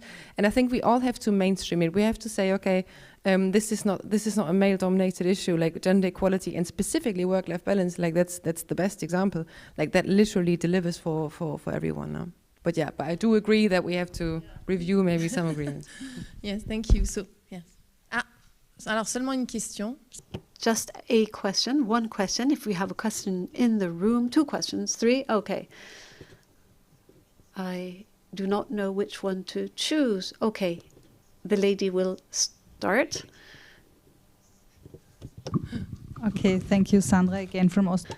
I just wanted to ask Frau Hasenfratz, when will the gender strategy, there will be a care strategy, I heard about it now, and can you say when it will come? But I have another question also, or another comment. In the autumn of this year. Okay, yeah. Okay, great, thank you. Yeah, and the other thing is that I wanted to make a comment on the question if an employer doesn't give any flexible working issue or working conditions to men and women. In Austria, actually, we always tried to tell the story of indirect discrimination then, because we tried to push the law into some kind of reasonable accommodation, yeah, or accommodation for that. So I think we should do that more. In Austria, we have some provisions in labor law yet, so that we don't really need this question of indirect discrimination anymore. But I think it should be done because, yeah, I think the employer has duties also out of the law still now. Want to reply, or do we have time? No, we don't have time for replies. Or maybe 1 sec, if you want to reply. No? No? Well, I don't see the clock. No, so we need to shift. I'm sorry, it was really, really nice. Thank you very much for your interventions. And maybe we can continue the discussions afterwards. So thank you so much again.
I think you're okay. I think we need to start our second dialogue about the gender pay gap and the pay equality. So we're moving on. Now there is a proposal. It's not yet a directive. And so we want to discuss how this will change, this will maybe eventually solve the issue. Hopefully, if we move forward a little bit. And of course, we're again talking about the role of equality bodies in this transformation, and probably this will be an important role, we expect. So we have 3 speakers here. And so we'll start with Sandra Konstaski. And as we heard already this morning, you're in charge of the equality. I'm sorry, I don't have. Yes, you're in the director of the Austrian Ombud for Equal Treatment, the national body in Austria. So you will start telling us a little bit about the new elements that we can find in the proposed directive and some elements of the roles of the equality bodies too, if you can, in not too long. Thank you very much. Okay, yeah, I wanted so thank you very much for inviting me here, and I just wanted to make a small comment on the context in Austria, because I think we are here to exchange also our experience, and perhaps it's a bit, I have to say that in Austria we started, our law, our equal treatment law started with the question of equal pay, and in 1979 actually, based on a ILO convention, the Equal Remuneration Convention of number 100. So we had this context very strong in Austria. And then in 1979 it was, I think, very easy to find discrimination, because all over collective bargaining, and I must say there were some kind of so-called women's salary groups, and it was declared actually that women got paid less because they are women. So I think besides bringing, and in Austria we also had an Equal Treatment Commission to fight against this collective bargaining, also together with the social partners, and this Equal Treatment Commission is still there. And it was obvious that you can come with claims to court since 1979, but there were very little cases. So 1991, the Ombud for Equal Treatment was implemented to help to get more cases, and it was. And I think we had, I think in 1 year we had so many cases since in 12 years before, in 1991 actually. What I wanted to say is, but we are, just to have the context, we were supposed to go to the Equal Treatment Commission to make to claim our cases there, and it was from the beginning on. We also had the right to ask for payment of comparators, to get information from the employers. So we developed during the years a very, I would say, a very strong case law, but not really in the courts. Because we go to the Equal Treatment Commission, we find out a lot about equal pay cases, about the structure of equal pay cases. We have a lot case, and yesterday I talked to my Swedish colleague about the need of many cases to find these structural problems in equal pay cases, to see how equal pay cases are functioning. But we never had the possibility to go to court, or we didn't get this competence yet. And now coming to this new proposal and this new directive, I think one of the real, one of the issue would be to get this this contact, to get the cases really also to court, to get also the stories, the storytelling to court, because I think there are, you find these structures of equal pay, of discrimination regarding equal pay, that is also in stereotypes and all these things. You find them in these cases, and you have to have these cases before the court so that the judges also have so that you really have access there. So this is the first thing that the directive provides now, and we are very looking forward to that. But of course there are some more things needed. So this right to information, we had this right to information and to the salaries and all the things since 1991, but due to the development in law and the data protection, it's not so clear now what we can do and which information we can give to the applicants and so on. So I think this is also a very, very important, a very important thing to to get that clear now. How about requests for information and data protection? And of course the burden of proof.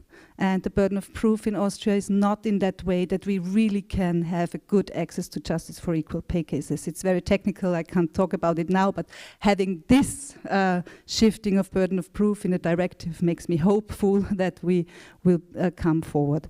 So I am a bit long, I know. And the costs, of course. Yeah, this was my third point, that the costs of an equal pay case is always very, very high in Austria. So having a look at the costs is also a possibility for this. And now I come to the other measure to ensure pay transparency. I want to say just one thing now, and perhaps we can talk about it in the second round. I mean, the Directive 2006 also says, the recast directive, that equality bodies are not just for individual cases and counseling and supporting, but also out of this for the promotion, analysis, monitoring and support of equal treatment. So for me, it's very clear, if there is a monitoring body, the experience, the know-how, the caseload, everything of the competences of equality bodies must be in this monitoring body, must be there. So I'm not sure if it's, I would say it could be a good thing to have a monitoring body that is where there are perhaps labor inspectorates or trade unions, but also and equality bodies. So I think we have to have a role there. So many things out of that, but perhaps out. Thank you very much. Yeah, I'm wondering, the reconciliation that you mentioned on data protection and the need to and the possibility to obtain evidence from the employer on pay. And how you reconcile that and how you advise maybe courts on how they can do that. This would be an important thing that equality bodies could work on, or? Well, we do that very, I would say, elegant, because we have these cases before the Equal Treatment Commission. We get all the evidence, we have that in our mind, and we have friendly settlements with very good solutions for the individual case. But we're not sure if we could give all the information to the person that a person makes a claim to court after. It's not really clear, and it's completely silly, because why should I get this information of salaries of the comparator? What should I do with that? I mean, it's clear that the person who the victim has to get this information, but it's really not clear now. It's an important aspect, yeah. So thank you very much again. And now we have our next speaker, Monsieur Christian Piroulescu, qui est le membre du... who is member of the Economic Institution Committee for Romania. Section of this committee. Président. Le président. Oui, voilà. Pardon. Très bien. Eh bien, on vous écoute. So very well, we're listening to you now on this role and on the question of transparency of salaries. Thank you very much. I come from Romania, a part of Europe which is not equalitarian as the rest of Eastern Europe, and we are only 2 people present in this conference, coming with our very different experience. I'm not optimistic, and I agree with you that the directives are very important, but the transposition is always difficult, and rather even more so in countries like ours, such as Romania. Concerning the committee, the Social and Committee and Equality Committee, our president of our study group, maybe you don't know him, but the Social and Economic European Committee, for the Roma Treaty, this has existed since 1958. And I'd like to say that we are the last institution from the former Europe, the old Europe. We are obliged to have a consensus. Why? because we represent 3 groups. Non-governmental organizations, directors of companies. I come from the Human Rights in Romania organization. I'm in part of a group 3, in fact, so to speak, the NGOs. We work in study groups. Since we have this difference between the groups, there's a president of one group, a rapporteur, and sometimes co-rapporteurs. So I was a rapporteur, and concerning the directive, since we give advice, opinions, we have specialized sections, and then we vote during the plenary session. I was the president at the time, and what to say something simple, the rapporteur represented one union. A very big surprise. For the patronate, they voted against the directive. The employers voted against. So it was a very intelligent strategy because they used young women coming from Sweden to support the management position, which was disfavorable to the directive, and you understand why. It was a very difficult situation to find a consensus. We negotiated extensively. We organized negotiations, additional negotiations, to find a consensus, to reach consensus, which wasn't enough. But finally, we managed to vote during the plenary session on this opinion, which is a consultative opinion for the Commission, the Parliament, and our institution is a consultative institution, which means that we must produce opinions for the Commission. This says something about the difficulty of this topic.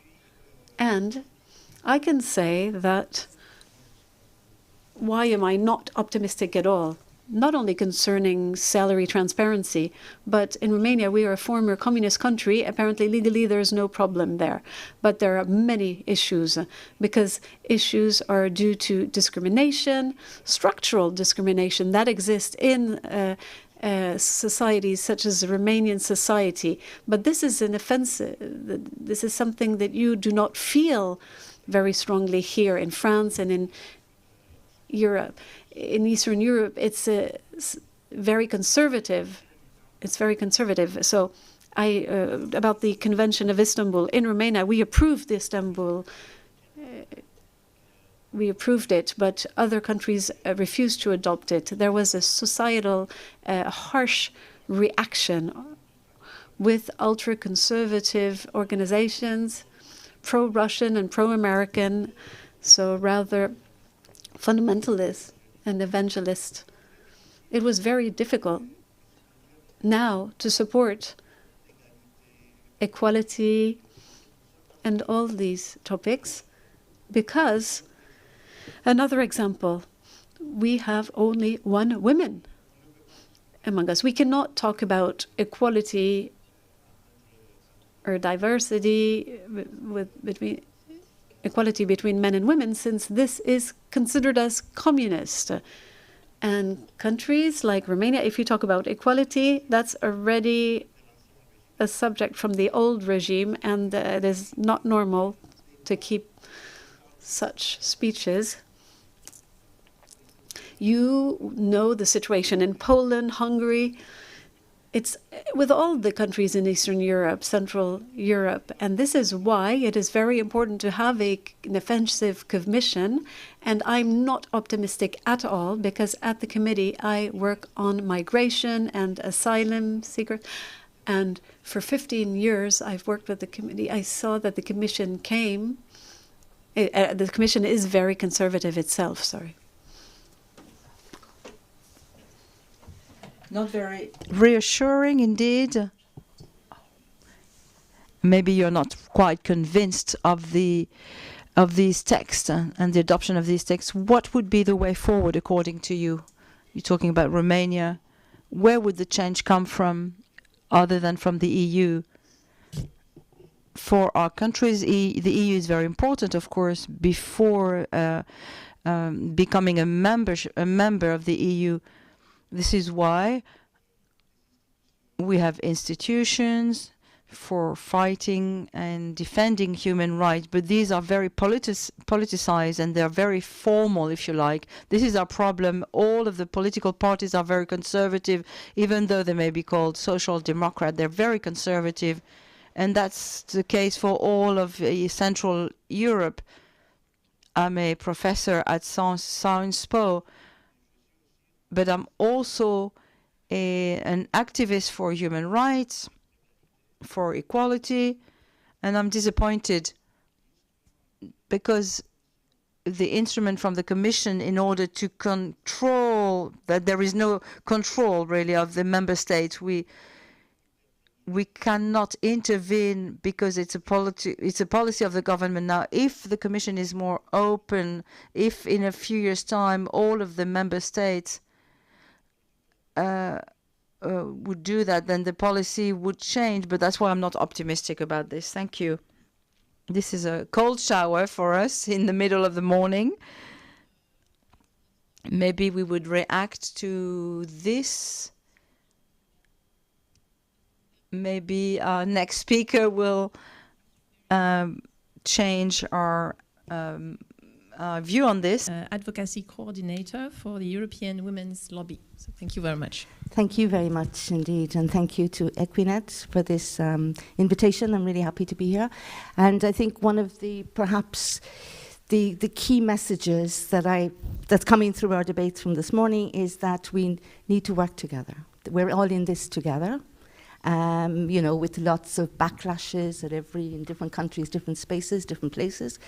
But now we have an opportunity to seize it as an opportunity and really to move forward. It's not going to be easy, it's going to be challenging, but I think we should do that, because I think we cannot, as somebody said, work in silos. It's more important than ever that we collaborate and we work and we find ways. We may not always agree with each other. We may come from very different angles, but it's important to have the dialogue, keep the dialogue going, and to give each other all optimism and hope. So having said all that, I just wanted to perhaps come back to the pay transparency proposal. And so first of all, as was already highlighted, we're talking about pay for the last 50 years. There's the pay gap, a gender pay gap, a persistent, consistent gender pay gap. And whatever we do, we never seem to be able to close it. So the question is, will this proposal on binding measures close that gap? We don't think it will, but we are very happy to see it on the agenda, because it keeps pay on the agenda, the gender pay gap on the agenda, and it also is a step in the right direction. I mean, transparency is important, really important, because I think that, say, compared to other regions of the world, pay is still a taboo. We really don't talk about our salaries, we don't talk about how much we pay, we don't talk about what it covers, etc. So it has that merit of smashing, I would say, that taboo initially. But I think it's always a balance to be kept between an individual approach and a collective approach, because the gender pay gap is a structural issue and is embedded in societal structures.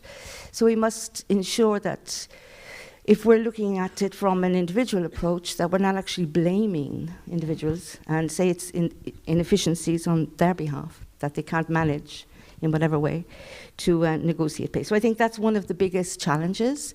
So therefore the role of equality bodies in that is to be mindful of that, to watch that as well.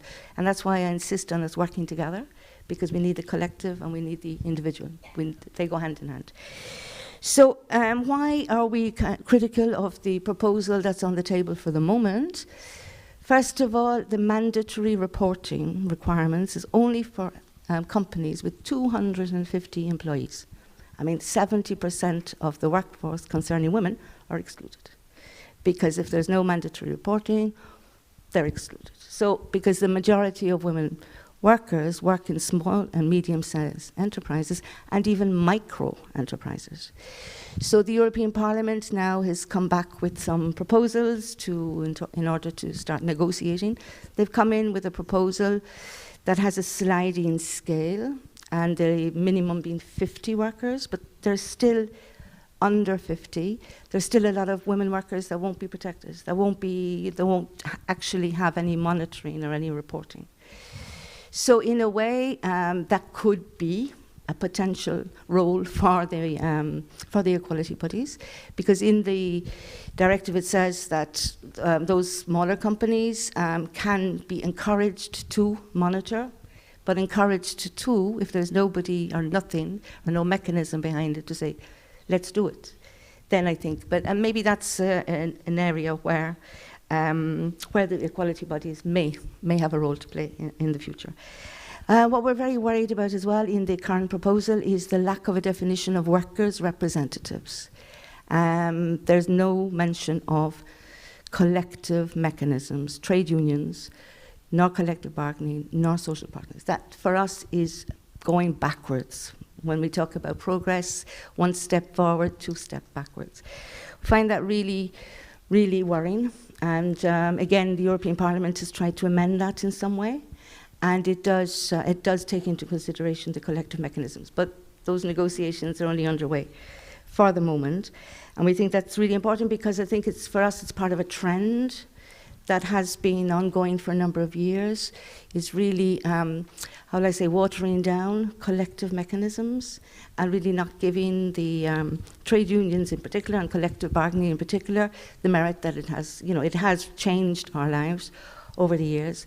It has improved working conditions for women and pay, despite the pay gaps in that, but we absolutely need to make sure that they're there. And then I wanted to talk about the equal pay for equal value. For us, that's essential, and I know that everybody is grappling with it. What does this mean? This means that we need to be able to have mechanisms that go across sectors. We're still in 2022 in a highly gender-segregated labour market, where the majority of women workers work in some sectors and men in other sectors. And we see that pay and working conditions in sectors where women work are appalling. And that's what we need to get at. So this equal value, and now we believe there's an opportunity because of COVID. We saw, as everybody pointed out this morning as well, COVID is an opportunity. We saw to the degree to which we're all interdependent and the way in which women were the backbone of society, holding up society, holding up the economy, to the detriment of their own health and taking risks.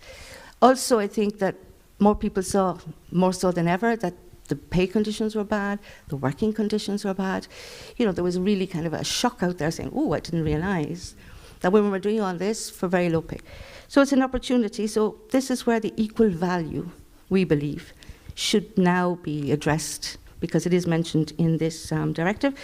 And we believe then that this hypothetical comparator, which is, if you like, designing a comparator in sectors where there's none, because obviously a gender-segregated labour market, you don't always have the same comparators, or you don't have comparators. And maybe that's in a section as well for equality bodies.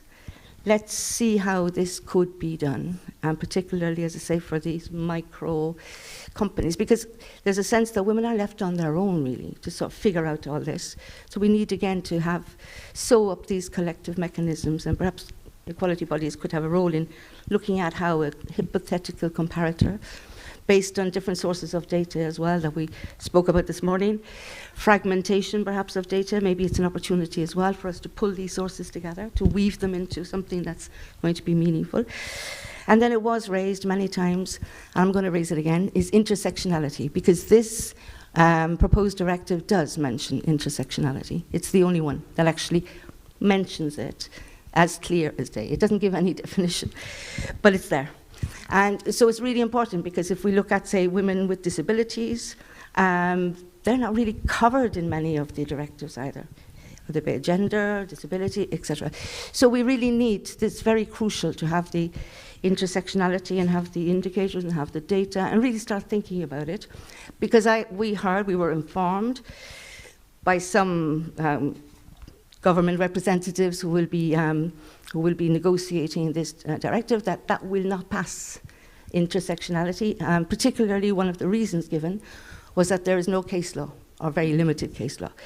So I think that's your role. I'm throwing that back into your bucket as well. Okay, thank you. Thank you. Thank you so much. Thank you very much. Very interesting presentations.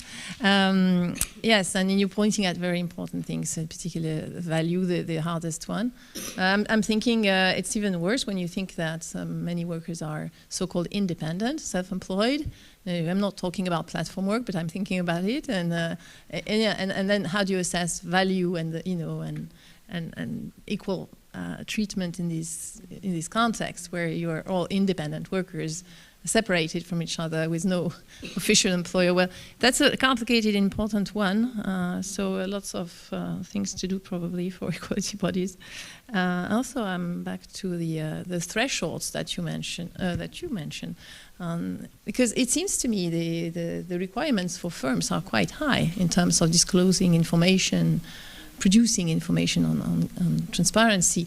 So it's hard to say, if you're a very small firm, you should have the same burden. It's difficult. But at the same time, as you're right to say, many women are employed in these small firms. So we're faced with a very strong tension. So probably the role of supporting these small firms in doing that, so that it's not the same burden for them. There's something to be done, but it's really hard when you're struggling with these two aspects. It cannot be the same burden, obviously, or it's impossible for the smallest, no? The very small companies. I mean, the demand is high, I feel, from the directive. No? I mean, you want to react? No? I just want to say that I think it is worth for employers to look at their payment and if they pay gender or if they pay really the value of their work. So I would say that pay transparency really requires also the employers to analyze their data, because they don't know. There were a lot of surveys in the 90s, I know, where employers really said, we don't know. And the thing is, we don't have a clear, obvious, women salary payment now. No one will say we pay women because less because they're women. So today it's the unconscious bias, and every employer should make this because it's not it's not his fault. We are not searching for some kind of guilt here, but we are searching for the unconscious bias here, and that's why we need these cases, because all these structural elements, and I think this is the combination of the collective and also the individual side, to have these individual cases to find out the structural elements, because we found that there are so little reactions from employers why women are paid less. It's always the same story. So we can put them into the stereotypes. We can find these stereotypes then in the data, in the pay transparency data. So no threshold would be right, according to you. Because if you in Austria we have workers, it's easy to do. That would be in Austria we have pay transparency for more than 150 employees. So it's already a big. It could be perhaps that way, but I'm sure it could be coming down to. Coming down. Oh, I see. Thank you very much. So there's just time for one question. Sorry. Yeah, go ahead.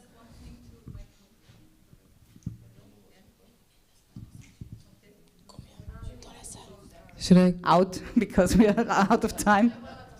I just wanted to say, when in Austria we had the pay transparency provisions in 2011 and it was on the political agenda, then something happened. And I would say the same now. It's the first time that the European, not the first time, but it is a time that the European Commission has this topic, and not only this, but the whole equality topic so much on the political agenda that there is a possibility in the member states to move on, even if it's hard after the crisis.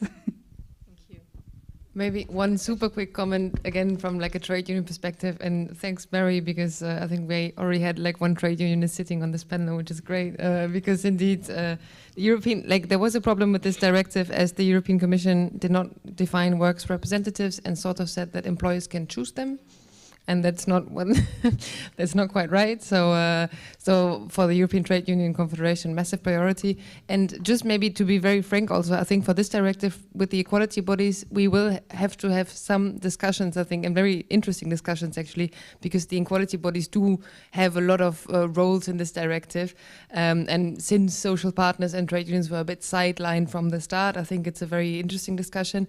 And maybe one last thing, because this drags along already for months and months and months, because the European Parliament, the threshold discussion is sort of the biggest one. Employers pretend as if they have to write with a pencil and a paper the pay structures and who earns what, you know, as if it was so complicated, which is not the case.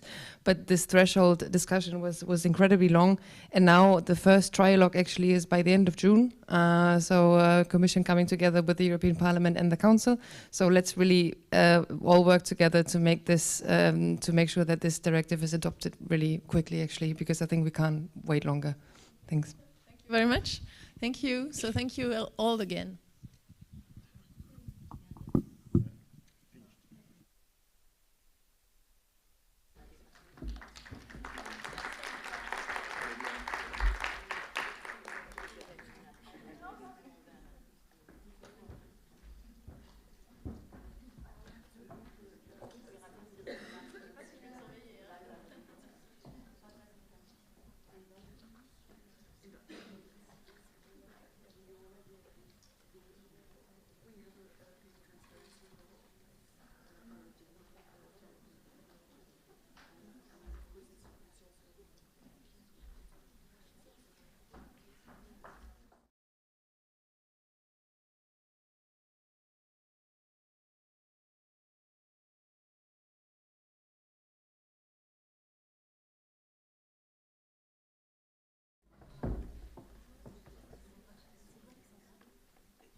We are ready to move to our last dialogue, this time on violence against women.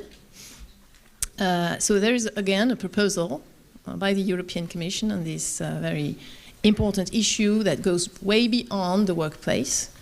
So it's another also much wider conception of equality that is taken on by the European Commission.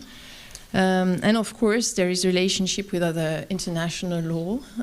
So it's a really interesting comparison for the EU. National legislation, but also international legislation on that. And it seems to me that it's going to be a really heavy new thing to handle for equality bodies, because it's directing in new directions. So this, in addition, will be quite heavy, it seems to me. So reflecting on how this can be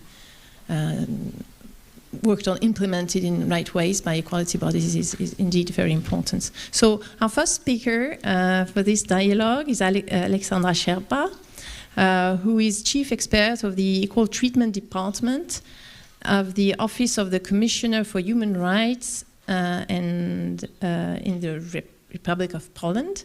So you will be the first to introduce this discussion on violence against women and the proposal. Thank you very much. I am really happy and honored to have the possibility to be with you today and to talk on the issue that is highly valued by the Commissioner of the Republic of Poland. And I'm really happy that this is for the first time that the European Union without hesitation indicate that the question of gender-based violence that women face is the matter of gender equality. But when talking about some challenges in implementation of the directive that may be the result of the Commission's proposal, I would like to point to two issues. The first one, but nevertheless I will start with some introductory remark that as the proposal is inspired to the wide extent by the Istanbul Convention and the Polish legal system was adapted to that international agreement, the implementation of the directive seems not to be troublesome.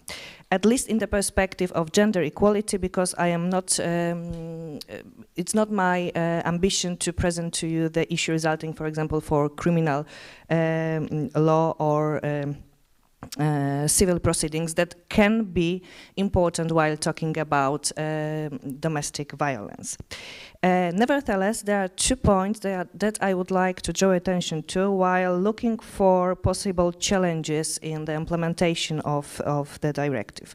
Firstly, the definition of rape. The proposal refers to the definition of rape that is based solely on the notion of concept, as is done by many other international standards that are also binding on Poland. Nevertheless, this is not the case when it comes to the definition of rape in the Polish legal system, as Article 197 of the Polish Criminal Code stipulates that anyone who by force, illegal threat or deceit subjects any person to sexual intercourse is liable to imprisonment.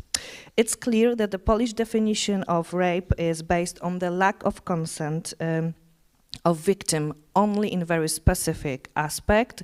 It implements only the negative consent, namely lack of it, and only in cases when the perpetrator uses deceit.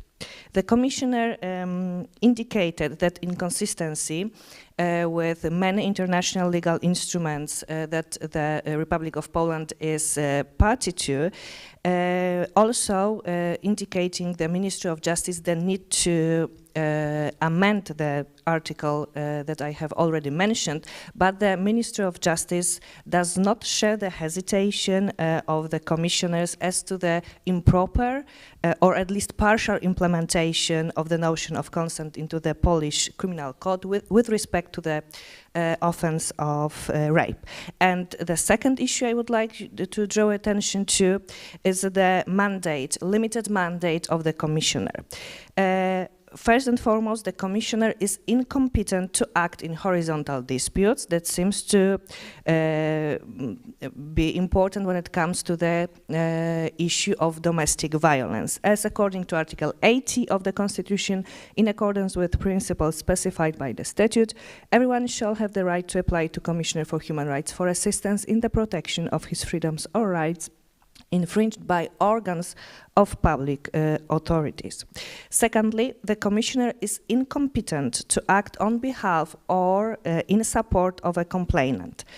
The Commissioner is entitled to act only in the public interest, and only for this reason he can use the legal resources available to him or her under the Act on the Commissioner for Human Rights. This will, the action undertaken by the Commissioner will or can support the complainant, but only implicitly. Explicitly, it will be always done in the public interest.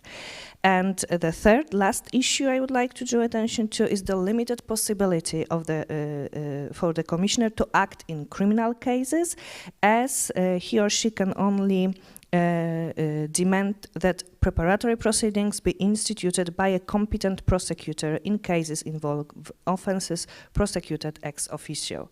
So these are the main challenges, main obstacles when it comes to the effective implementation of the proposal and the directive, maybe in the future from the point of view of the Polish ombudsperson. Thank you.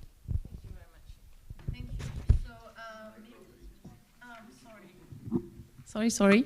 So we're moving on. Thank you very much for your presentation. And this is difficulties underlining the problems and the obstacles that must be taken into account in the implementation of the directive, especially the role, the actual role of equality bodies or other actors.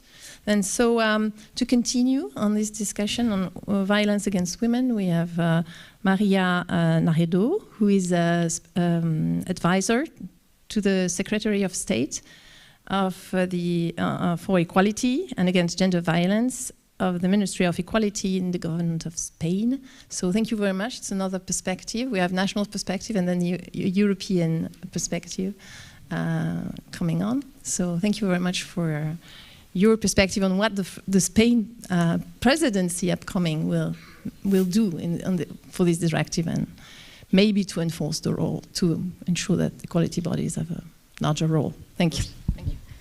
Bon, je veux parler en français. Et tout d'abord, je voudrais... I will speak in French. So first of all, I want to thank the organizer, the Défenseur of Rights, for inviting the Ministry of Equality in Spain and myself as a representative, just to answer this question and the role of the various equality bodies, especially regarding women, violence towards women, and looking at the directives regarding fighting against violence against women. I would like to highlight two important elements. On the one hand, the main objective or challenge for this directive, if you like, for the state members. What is the main, or what are the main challenges for the state members to implement, in order to implement this directive? Because the situations are different in each member state, especially when it comes to violence made to women. And secondly, to look at the functions within the directive, the functions which the directive gives to the various bodies in order to promote equality, and then to analyze those which are more pivotal among the various functions which have been attributed to the bodies, which are more essential in order to face these main challenges regarding violence within the directive. And among the challenges, I would like to highlight three of those. First of all, I think it's very important, and this goes hand in hand with the Istanbul Convention, the objective of opening up to a global solution or response, overall, comprehensive, if you like, and not just towards violence made to women in their intimate relationships, but all kinds of violence towards women, or violence based on gender.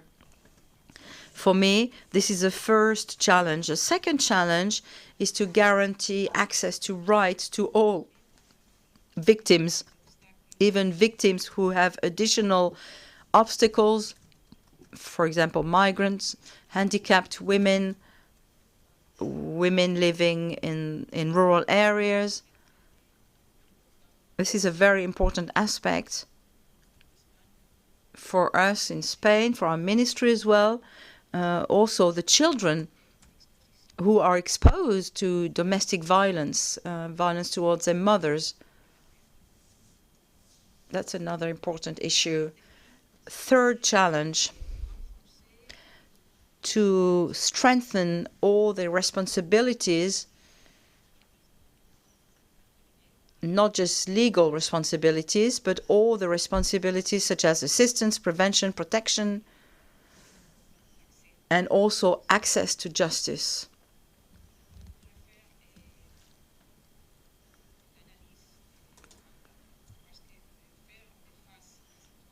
Facing these three challenges would require several things: strengthening skills and competencies for promoting equality, assistance and advice to victims, which this directive has specifically mentioned.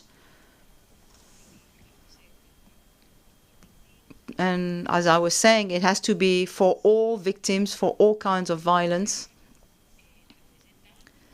But in the various states, member states, many already have specialized networks to assist victims of violence, and especially domestic violence to women.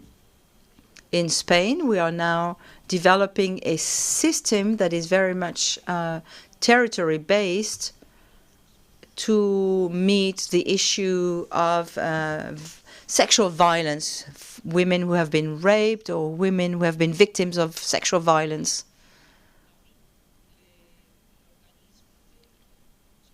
The equality bodies have to be the first entry door, the first step towards a system of assistance, and then coordinate with others, with other institutions or bodies which are more specialized in supporting these victims and in their methodologies. And it's important to have the equality bodies as a first door to welcome victims, to provide legal assistance, social assistance, etc. This is very, very important. A second function, which I think the directive is giving to the equality bodies, and I believe this is very important also, and this is referring to access to justice. Le domaine de la justice est peut-être parmi toutes. Among all the state members, I believe that this is the most critical aspect for women to access justice, and the role of these equality bodies is pivotal in helping and supporting women to move on in this area. But what specific functions are we talking about? I believe there are three main functions. First is to promote transversality among the various justice stakeholders, to promote cross-functionality as when it comes to training, protocols, capacity building, specializations, and more specifically in the gender and human rights approach.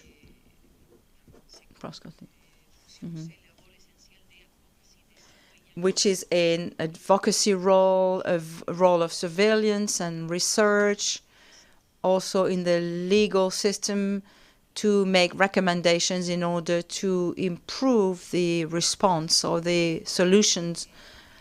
Secondly, I think it's very important, this other function is important, and that is relating to the representativity or representing the victims at court. When it comes to this point, I have to say that I do not believe that equality bodies should replace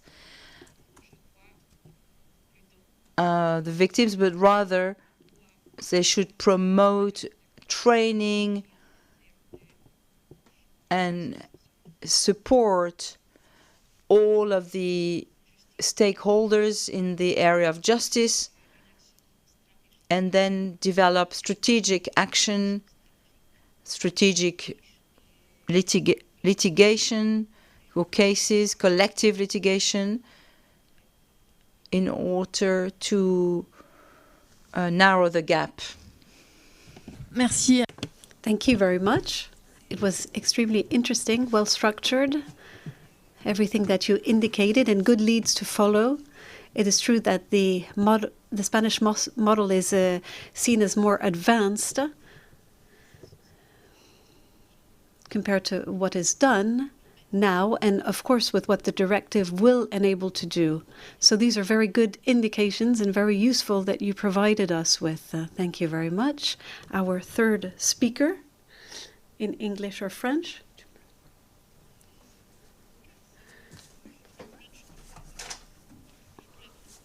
I can introduce you in French, Françoise Kempf, who works at the Council of Europe, as I said before, on violence against women division of the Council of Europe. So she's going to answer to these questions that are not new for the Council of Europe. There was a question with the Convention of Istanbul, of course, but even before. So please, the floor is yours. Thank you. Thank you very much. I prepared my notes in English. It's a bit of a shame being a French, but anyway. So yes, thank you very much for the invitation. And as just mentioned, I work for the Secretariat of the Istanbul Convention on Violence Against Women and Domestic Violence. More specifically, sorry, closer, yes. I work as secretariat for, on the one hand, the group of specialists on action against violence against women, Grevio, and for the committee of the parties to the Istanbul Convention. So we see that there is possibly a growing number of tasks for equality bodies and the growing role that can be played with regard to violence against women, and that there are also possibly tensions with regard to that growing role. I will maybe start by giving a perspective from the Istanbul Convention point of view, and highlighting some of the added value that Grevio has found that equality bodies can play to combat violence against women. And first and foremost, as you mentioned at the beginning, the potential role of equality bodies is important as it reinforces that approach that is enshrined in the Istanbul Convention, that violence against women is fundamentally an equality, gender equality issue. And when this message comes from equality body, it's a real added value. And also that violence against women is a human rights issue. And that's also a message that can be strongly conveyed by equality bodies.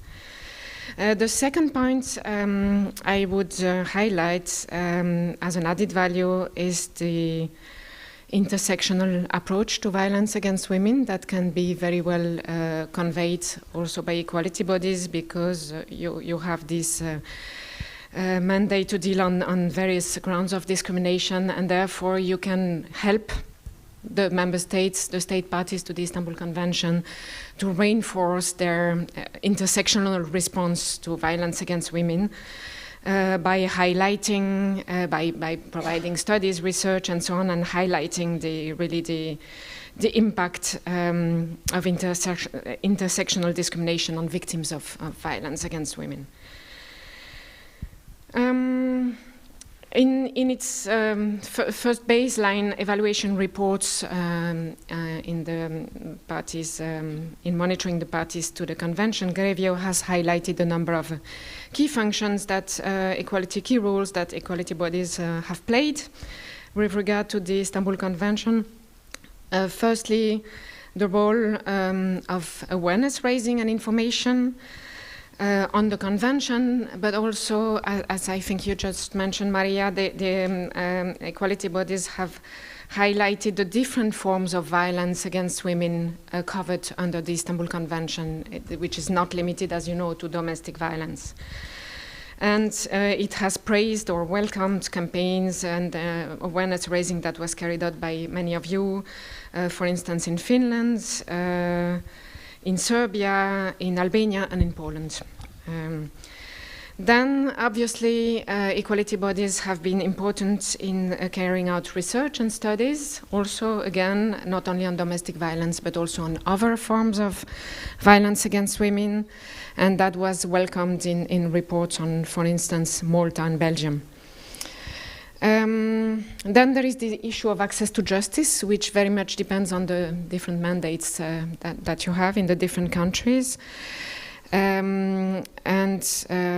Equality bodies have, in some cases, played an important role. And clearly, there is potentially more space to to act in strategic litigation before national courts, but also at the European level, for instance, before the European Court of Human Rights. And if my memory is correct, I think the Irish Human Rights Commission has already intervened as a third party before the European Court in a case concerning violence against women. And there is potentially more work to be done in that respect. And last but not least, obviously, equality bodies have helped Grevio carry out its task of monitoring by providing alternative reports, shadow reports, all sorts of information. And that was notably the case with regard to Poland, but also Denmark, the Netherlands, and Finland, that have the equality bodies submitted shadow report to Grevio ahead of country visits. And that proved extremely useful. Let me now come to a last issue. In a few countries, equality bodies have also been appointed as coordinating bodies under the Istanbul Convention. As you may know, the Convention requires that each state party appoints a coordination body which has a wide mandate, coordinating the implementation of the Convention, assisting the implementation, but also evaluating and monitoring.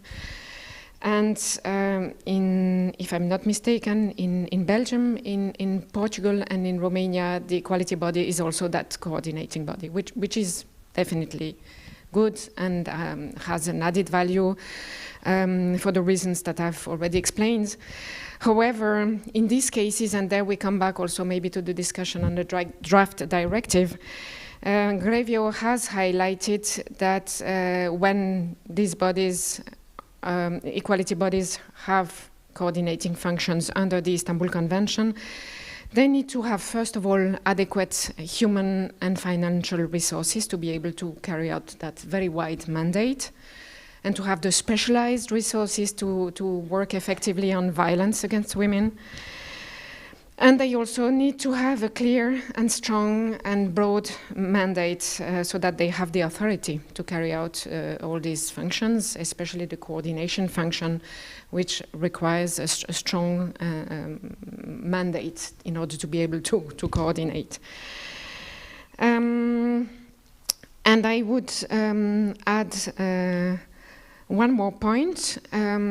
Grevio, the convention says that state parties can set up one or more coordinating bodies, and Grevio has systematically said in its country evaluations that it's better if evaluation and monitoring is done independently from the function of cooperation and implementation, so that you have separate bodies to carry out independent and objective evaluation on the policies to implement the convention. So there might be, I'd like to refer to the draft directive, which foresees, I think in its draft Article 39, that also coordinating or reference body be set up under the directive. But the directive says one body. So there might be, I mean, depending on what the role of this body under the directive will be, there might be here tensions or, yeah, I don't know, things to be discussed with regard to the Istanbul Convention. I think maybe I'll stop here and we open the floor for discussion. Thank you very much. Merci beaucoup. Merci à tous les. Thank you very much. Thank you all three for your contributions. Okay, we can have a few questions. Yes. Thank you very much. Bonjour, Nefeli Atropoulos. Hello, Nefeli Atropoulos from Defenseur of Rights. Thank you very much for your different speeches. I have a great question concerning the possibility of the Defender of Rights, for example, to receive this new mission to protect women about these violences and all the legal system, non-discrimination. Either that we have, of course, laws that consider all these domestic violences as systemic discriminations, but we talked about this morning. We talked about the implementation of and the efficiency of this right. I would really ask myself questions on the possibility of our bodies to be able to do so and make sure that this right be effective. Claire Renaud said this morning, we protect whistleblowers. We haven't had any other resources to carry out this mission. So it is a real question. I'm thinking about the means, but I'm also thinking about the DNA. It is a mission with new competences and skills that is important, but I'm afraid that if the legislator provides us this mission, we don't necessarily have the right means to carry it out, which means that we are burying a public policy that is absolutely necessary and important.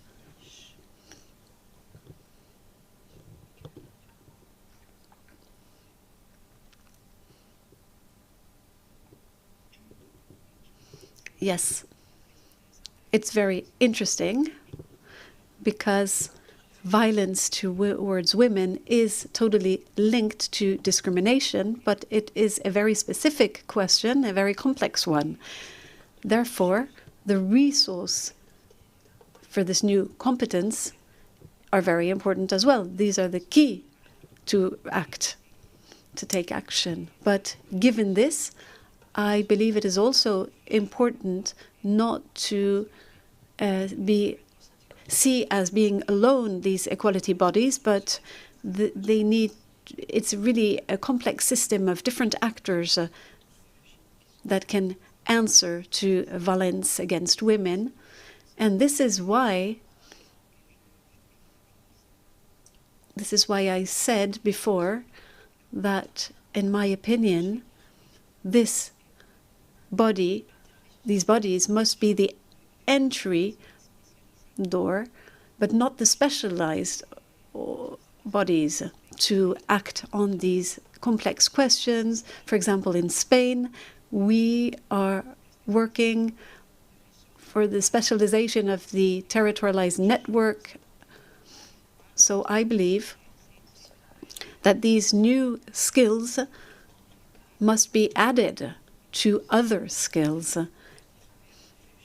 And in terms of response to the victims of violences, as a first door, an entry door with information, and then coordination with other services, if they exist in the country, and specialized ones. Then there's a point of reference for public bodies or competent authorities in terms of training, in terms of protocols. But concerning assistance to victims, I believe that it is very important to develop these skills in coordination with other services that are more specialized.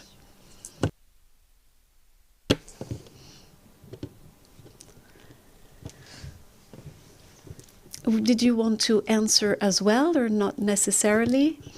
Okay, let's take another question, and if you want to jump in, please do. Yes, the gentleman here. My name is Christian Keveshic. I'm Deputy Ombudsperson for Gender Equality of the Republic of Croatia. I would like to share a few comments regarding the proposal of the directive. We have received this document for comments from our national relevant ministry, and we were surprised with some elements of proposal, particularly, as you mentioned, Mrs. Mariana Redo, the proposal that equality bodies should represent parties at the courts. It's something that is completely out of our mandate, and it's really something that belongs to advocacy and the lawyer's profession. Furthermore, regarding the supporting the victims, it is also something that has been established in our country since the Victims Directive, so there is no need to double the work, you know. But on the other side, the positions where we see ourselves are somehow neglected. For example, it should be very good that equality bodies are part of multi-agency cooperation and coordination. It is a channel through which we can receive important data where we can maintain and follow phenomenology of violence against women and bring evidence-based recommendation. But when it comes to collecting data, there is some clause with very much uncertainty on how the states should support the researches that should follow, and when there is some uncertainty in the directive and legal framework, usually there is a problem in implementation. So also that what we have noticed is the lack of attention towards prevention. We understand that we cannot deal with family violence and gender-based violence only by repression through courts and police. We need primary prevention, and there is something that is lacking in this directive. And what would we also like to pay attention to is sexual harassment. It is something that is not occurs only within the labor field, it also occurs in academic field and other fields which we would like to be included also. Thank you. Thank you very much. Any reaction here to that, or yes? Who wants to start? Sure, of course, whoever you wants to start. Yes? I would like to tell that we, as the Commissioner for Human Rights Protection in Poland, share many of your concerns, and where we see ourselves is the possibility to maximize our competences in the field of prevention through awareness raising campaigns, for example, as spreading the understanding of the nature, structural nature of violence against women based on gender seems to be a key point in prevention mechanism. So this is what we can do. I think that there's also the possibility to use the ability or the competence of the Commissioner to do research in this area, as reliable data is the key factor in designing and implementing adequate reaction to this problem. But still, we are afraid about the possibility to be engaged in criminal proceedings. But our concerns, similar concerns, arise also under many, or with respect to some other tasks that are supposed to be vested with national equality bodies under the instruments that we are discussing today. So it's not only the problem with this proposal, legislative proposal, but also it's a problem in the view of the Polish ombudsperson that refers to the other legal instruments we are discussing today. So it's a huge challenge for us to meet all these tasks. Very much. I think we are late, I guess. I guess I have a note about that. So we can take another question, I think, but we won't have time for a break. I need to announce. So yes, please, thank you. Merci pour votre question. Thank you very much. My name is Ekaterina. I'm Deputy Public Defender of Georgia, and I would like to thank you very much for very comprehensive and interesting presentations. My question is about monitoring function. How do we see our roles as a monitoring bodies of the cases of violence against women and domestic violence? Especially my concern is about femicide, gender-related killings of women. In Georgia, we have established Femicide Watch monitoring body, which was a recommendation of a special rapporteur on violence against women, its causes and consequences. And so far, the results of our monitoring body shows that it is very important tool in practice to monitor the actions conducted by the state actors in the concrete cases of killings or attempt murders of women on the basis of gender. So I would like to ask question, how do we see this role in practice, and what do we need in order to enhance our monitoring competencies, like methodologies, more resources, and etc. Thank you very much for your time.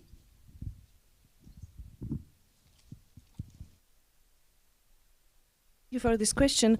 When it comes to the monitoring role of the National Equality Body in area of gender-based violence against women, and in the perspective of the competences that were vested with the Polish ombudsperson, I think that we can use our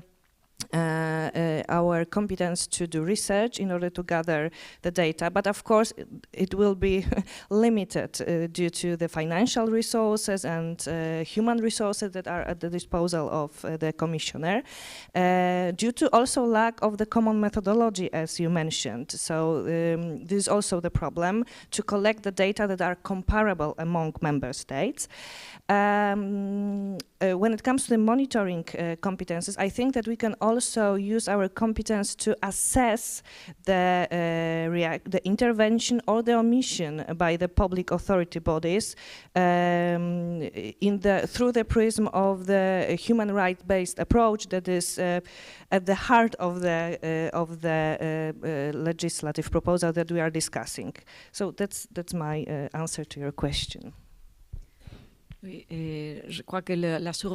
I think that monitoring is a crucial definition for the implementation and also for the Istanbul Convention, because in Spain the problem is not the standards, the legislative framework, but it is a big problem of implementation. So, to my opinion, these bodies to promote equality must do this strategic monitoring and not only collecting data, but also in case of strategic litigation. There's all these different actions to lead, strategy actions to lead, and we must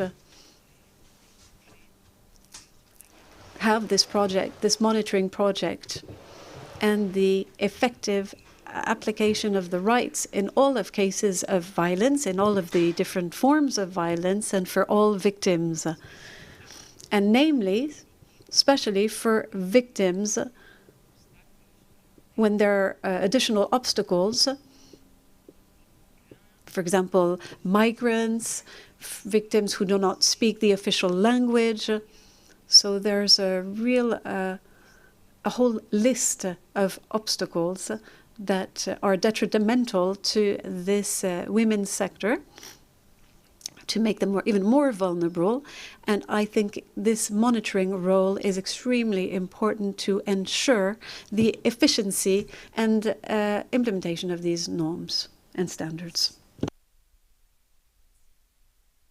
Thank you very much for the question of monitoring and assessing under the Istanbul Convention. There's no rule on who must implement this, but the idea is, as I said before, for the monitoring to be independent and objective, and to do so, this systematically poses the problem of data. Who has the data? Who has the ability to collect all the necessary data to do the work? So there's a question of the mandate here and of resources as well. I'd like to come back to a point that I didn't mention in my presentation. It is where the bodies can play a role, as you said, is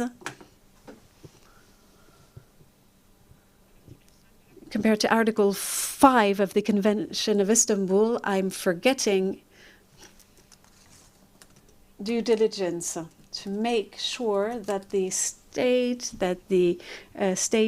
bodies fulfill their duty towards these victims of violences, and this possibility for certain organisms for equality to point when the police or the court do not fulfill their role towards victims of violences. This is very important. And also I wanted to mention that the work of the review, for the work in Georgia, it will be made public later in 2022. We will have additional answers, perhaps. Thank you for your questions. And we will continue immediately with the next panel to talk about a need for standards, common standards. Thank you once again.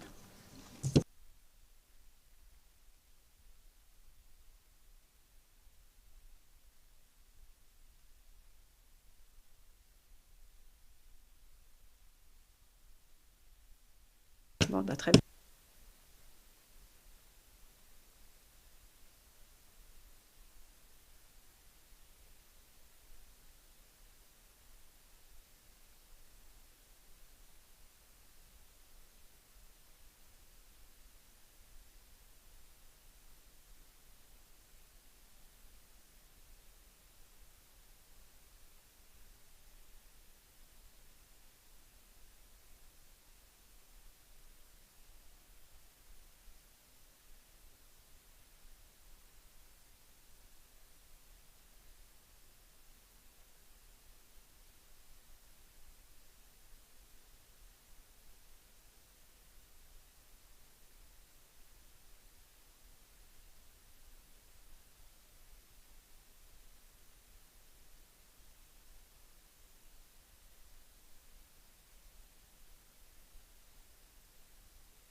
Il y a peut-être plus de piles. Hein. Ça s'est enlevé. Ah oui. On commence alors. On y va. Je touche plus rien. Mais j'ai l'impression que tout le monde est parti. On va attendre 2 secondes.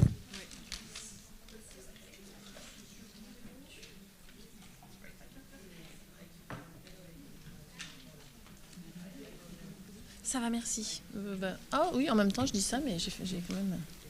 Merci. C'est vrai que comment...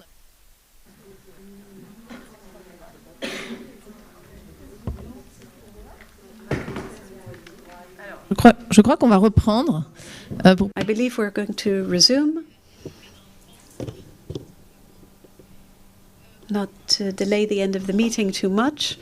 So this is the third part of our morning session with about a need for standards for our national bodies in terms of equality between men and women.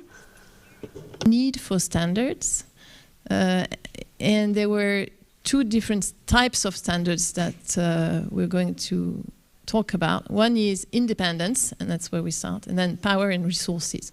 So the crucial issue of independence of equality bodies is where we start, and we start with you, Lawrence Bond.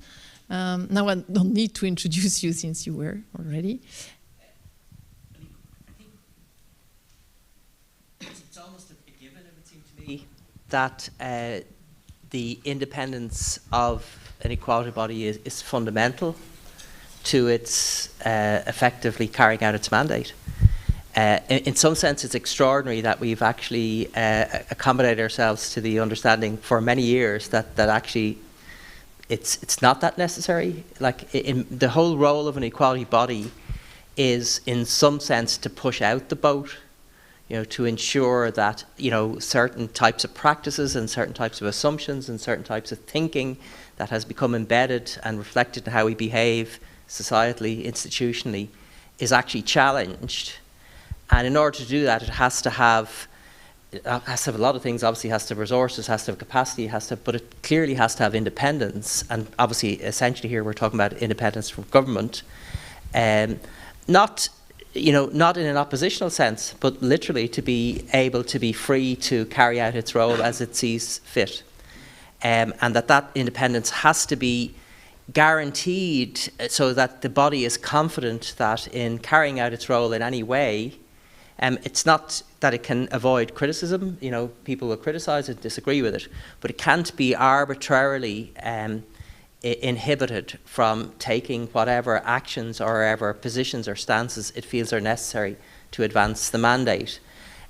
So in some ways, it seems so intrinsic actually to the role that to assume anything different seems actually odd. And I think we're coming to that perspective now precisely because we are looking at the question of the standards that are being developed, and the whole question of independence within that is becoming clear. And obviously Equinet has been working on this for some years and has done some work around the question of indicators of standards. And so indicators of standards have, obviously you want to have indicators to be able to, indicators of independence. You want to have indicators to be able to track independence. But actually when you start to think about indicators, you also think about what does independence actually require. And just to say, I think there's many things it requires, but one fundamental piece for me is that it is legal independence. Like, you know, it's guaranteed legal independence. In the case of the Irish Human Rights and Equality Commission, you know, our founding legislation establishes us as independent. We're obviously accountable, as any public service body is, but we're independent in carrying out our functions, and that's stated clearly in our legislation, but it's also embedded in a range of the other provisions that are made for us in terms of our budgets, our staff, and so on. So, I mean, yeah, I just to put it that way, that in many ways for equality bodies to meet their mandate, which has to be about challenge, it has to be about challenging government, it has to be about challenging society. It needs the independence and, if you like, the security of the independence, that in carrying out its function, it won't be punished, essentially, it won't be interfered with. Thank you very much. So maybe to continue, and then we will discuss a little more. So, I think, yes, whatever. No, never mind. So Mary Collins, if you want. Thank you. Just to follow up on that, I mean, I think it was said this morning as well, the EU has been really good for women, and equality bodies have really been allies. As we move forward, we're in a more complex, volatile world where we absolutely need to build trust again. Because I think that in the last couple of years, there were turbulent times, and there could be a loss of sense of belief in those institutions that are there to be by our side. So independence is absolutely crucial. I would even go as far as to say it's a question of democracy, of belief in the rule of law, of really believing that we can have substantive outcome equality, and I would even say social cohesion. So there's a lot at stake, so it's absolutely crucial, and I think that we need to believe, and I'm talking from a women's civil society perspective, need to believe that the equality bodies are absolutely independent of any government, any political parties, any interest groups. There needs to be a very strong signal that this is acting in a fully independent way. Because I think that's when then the system will kick in and will actually continue to be the allies of gender equality and of women's rights as we move along. I think that's crucial. Thanks. Thank you very much. So, Françoise Kempf, if you want to continue. En français peut-être d'ailleurs. Allez. So the question that I was asked regarding what was already mentioned this morning concerning the various attacks in Istanbul against the right of women, and to see how the equality bodies were involved in the Istanbul Convention. But it was the case in several countries indeed. These bodies, in their work of promoting and informing people about the convention, were able to recall that violence against women was a gender issue, an issue pertaining to human rights, and that it was not just a particular view on the way families should live and organize themselves, which is what we heard when people were criticizing the Istanbul Convention. It is also very important to put the focus back on the victims, women victim of violence. When you work with women victims of violence, you focus on victims, on women, on children, and it's very important to use this as an argument for those who are against the convention. We are always trying to put this forward whenever criticism are raised regarding the convention.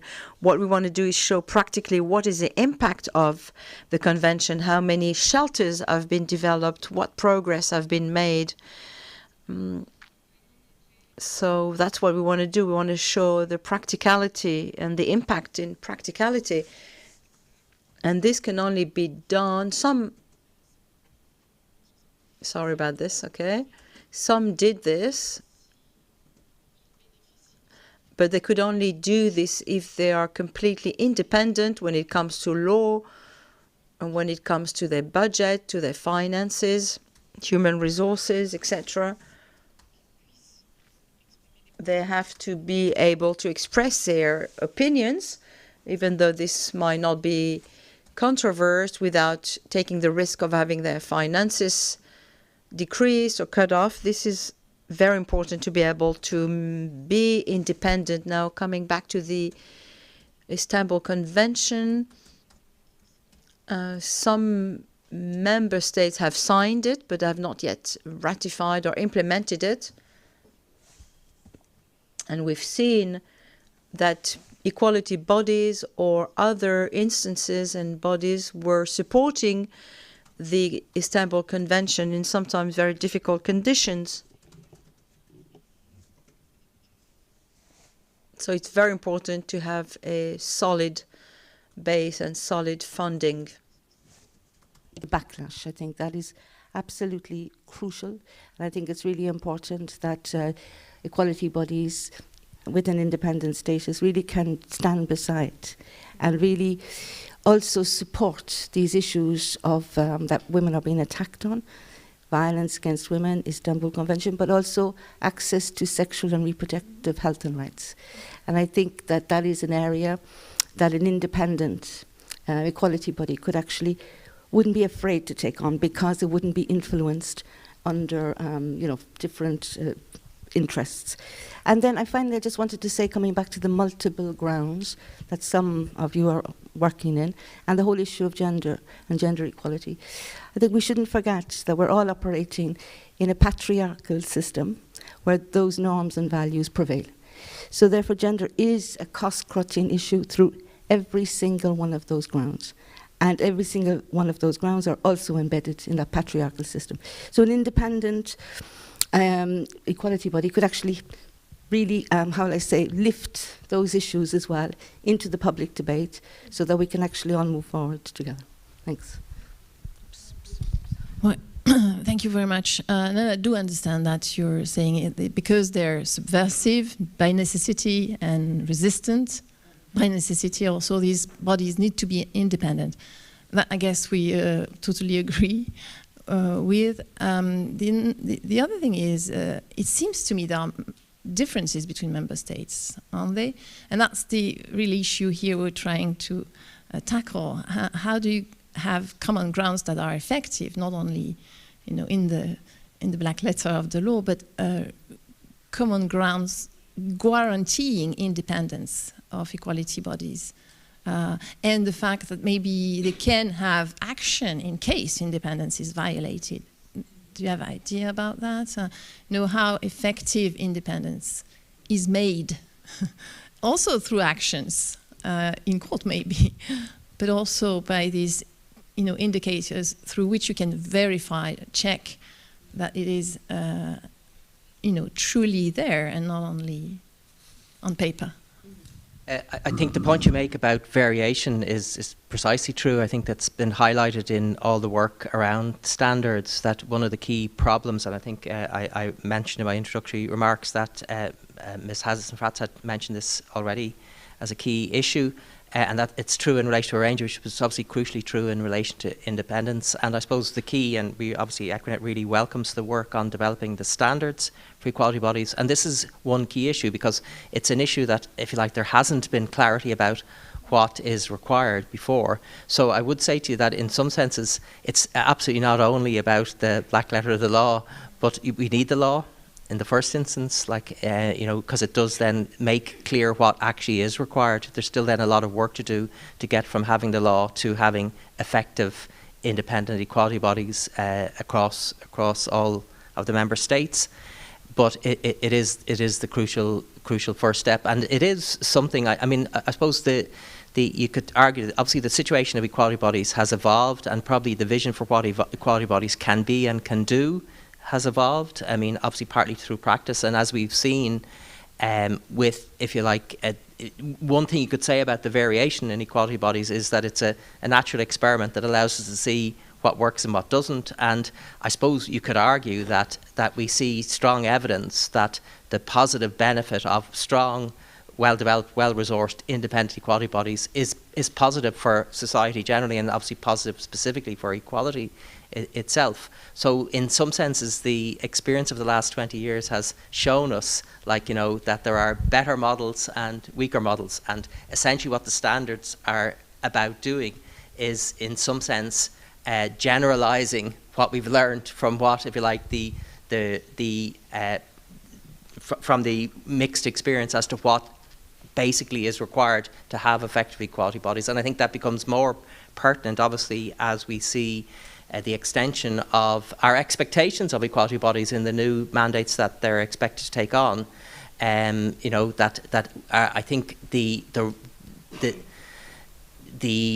value of having bodies whose explicit role is to promote implementation of the equality provisions has become clear, and that's now being viewed across a wider range of mandates.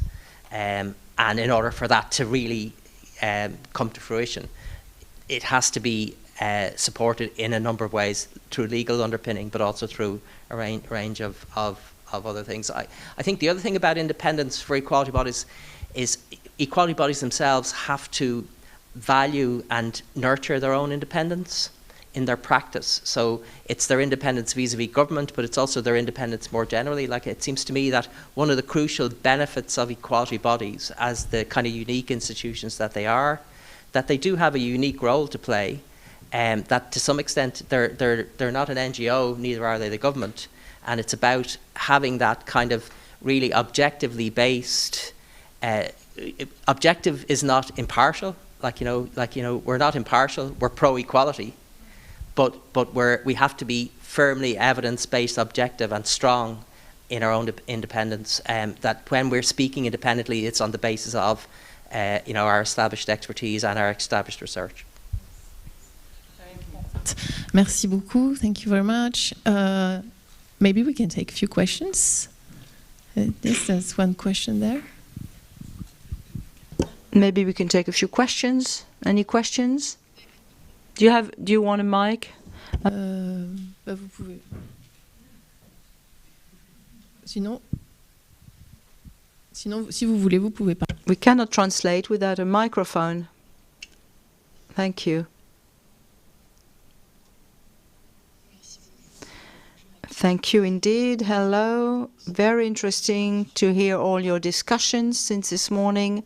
I wanted to talk about the previous panel, but I will ask a question for this panel regarding the independence of equality bodies. I think it's very important, especially in a political context, both at the national and European level.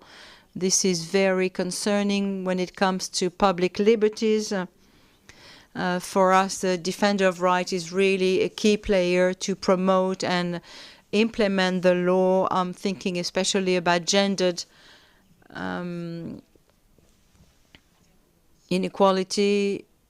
I know this is not a word that has been validated by the government. We're talking about racism or attacks against Muslims, but Islamophobia or gendered Islamophobia is also something to be taken into account. at the European level. Why? Because we already talked about violence within the home, sexist, sexual violence, domestic violence. And for some women who also suffer from violence in society, just to access work. For example, the majority of victims are women, more than 50%. This is a very interesting figure.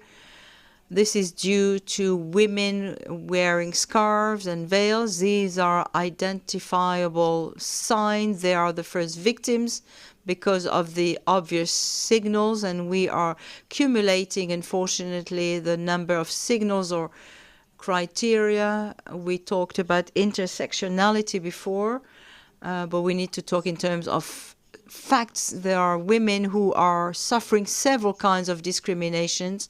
We should be talking about this at the European level. We talk about this, but I believe that in each and every member state, these issues should be on the agenda in order to give way to public policies, in order to collect data on this phenomenon, which unfortunately continue to persist and become worse as time goes. Thank you for your question. It's a comment, rather, a remark, an important one too. It's a difficult one. It's a question of political independence.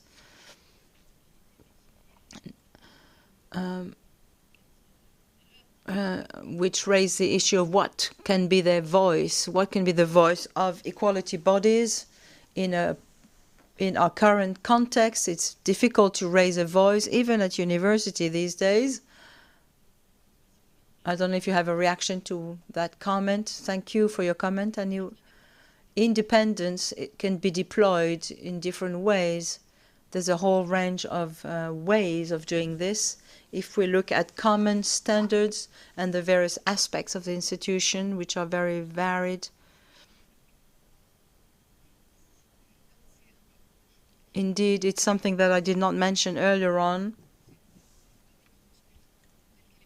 and that's independence as it is perceived by society, stemming from the statutes or the positioning of the resources.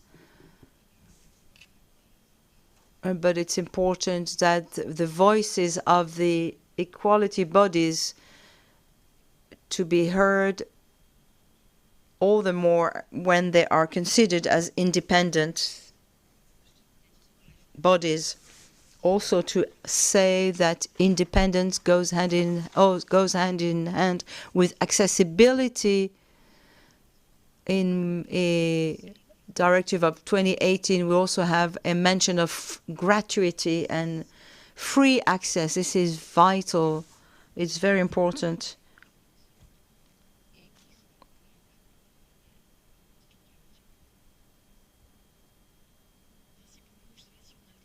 I don't know if we have time for another question, if there are any.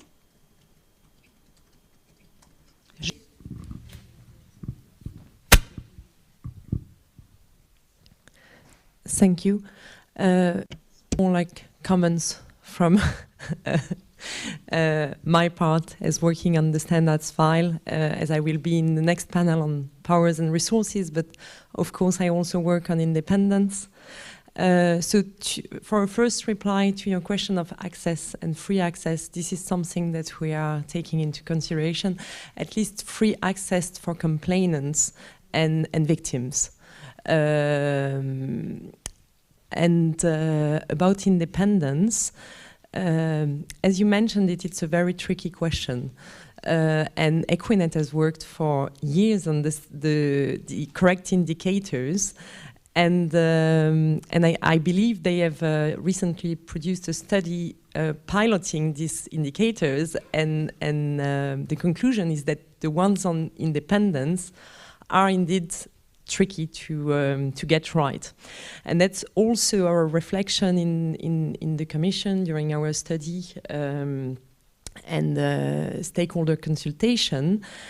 that you can establish a list of criteria that would lead to independence, but then when you check the reality in the member states, some member states have most of these criteria, some not, and in the real independence is not always correlated to these legal elements. So I very much agree with you that it's a first step, the legal framework, and of course we will tackle that in our proposal. But there are other elements that come into play as regards independence. I think just as important, it's a necessary but not sufficient condition. I think it's as simple as that, but it is a necessary condition. That's the.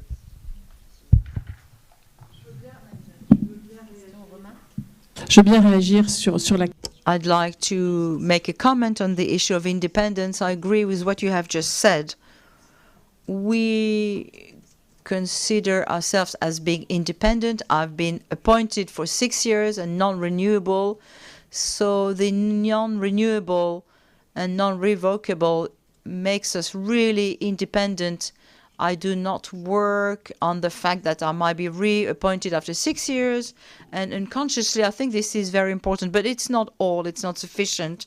There is another question that I would like us to talk about, and that's the issue of the budget. Of course, you understood that after the second round of the elections, we were a bit nervous that if the extreme right was to be in government, the one way to lower or to silence the voice of would be to decrease the budget. So reducing the budget is a way of reducing the voice. So this issue of budget is quite key, quite central. I would like to have something in the law to say that you cannot vote a budget that will be inferior 1 year to the next, and that this would be written in the Constitution. Sometimes it's necessary, but I think the issue of budget is also essential. Even though we know that we are independent, undoubtedly there are a multiplicity of criteria when we attacked women, in particular when it comes to religion. It's not by accident. It's always the woman, the comments on the way the woman dresses, and I agree that it is not by accident, which shows an interest to cover a number of criteria when it comes to discrimination and how it can give way to what we are doing. Transition sur effectivement indépendance et ressources, indépendance et pouvoir. Power and independence are closely connected. Indeed. Thank you to all of our speakers.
Okay.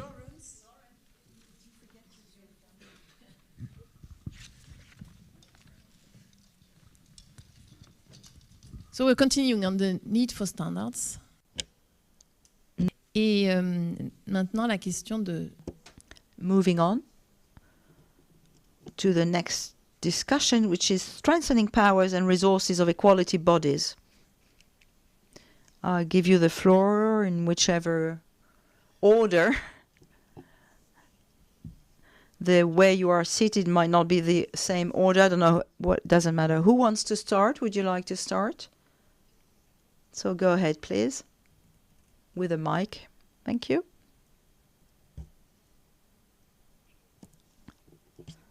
Continuer à développer un peu les idées. I will continue develop the idea that I shared earlier on in the previous panel. I'm a defender, and I think it's a good thing to strengthen the powers and resources of equality bodies. In the proposal of the directive regarding women or violence against women and domestic violence, but this has to be supported by a series of conditions in order to comply with the framework, international framework, especially when it comes to equality, availability, and accessibility. These three principles must be guaranteed. The services should be sufficient, should be accessible, and to have various means of access, be it online, over the phone, and physical contact, physical approach, especially for victims who do not live in large cities. They should be able to have access through various means.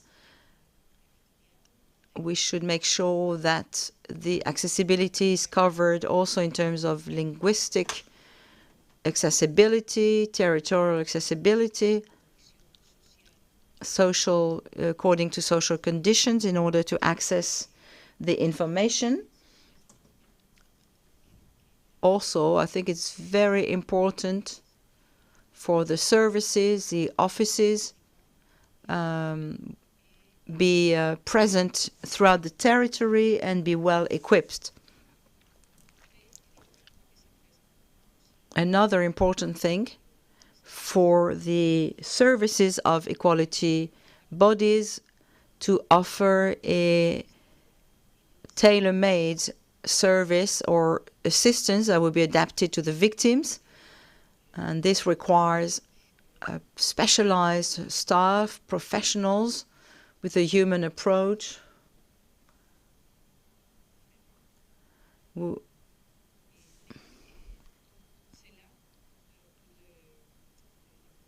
So all of these conditions stand from or come from two commitments. First of all, the financial commitment,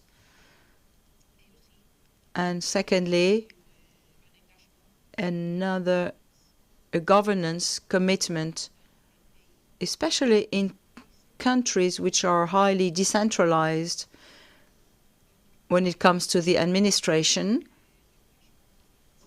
In terms of financial commitment, I agree with the higher standard. In Spain, we have a law for guaranteeing sexual freedom or independence. We have introduced a particular law or text to guarantee the sustainability of all the services in order to meet all kinds of cases, typologies, when it comes to sexual violence.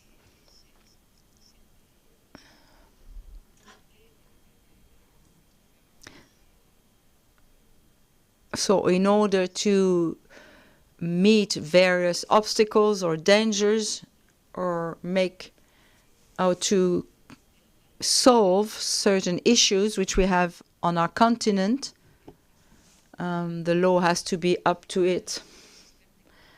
Finally, a commitment from the governance systems. It's not just a central government,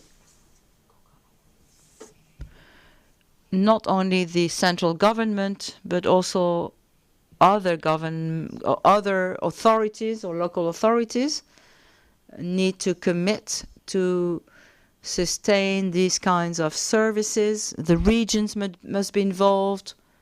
They must have a joint agreement of co-governance.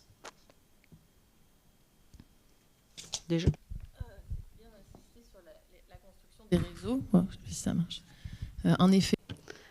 Indeed, this is also a way to save resources in a way by using external ones and coordinating them, and sustainability. Since it's a very trendy world, we need to guarantee resources to independent entities as well. A good, interesting idea. Thank you very much for all these interesting ideas. Co-governance is an interesting one. Indeed, it's important, and especially in Spain, but elsewhere as well, in France and in other states. Thank you very much. If you want, I will give you the floor. You please feel free to express yourself. Very different.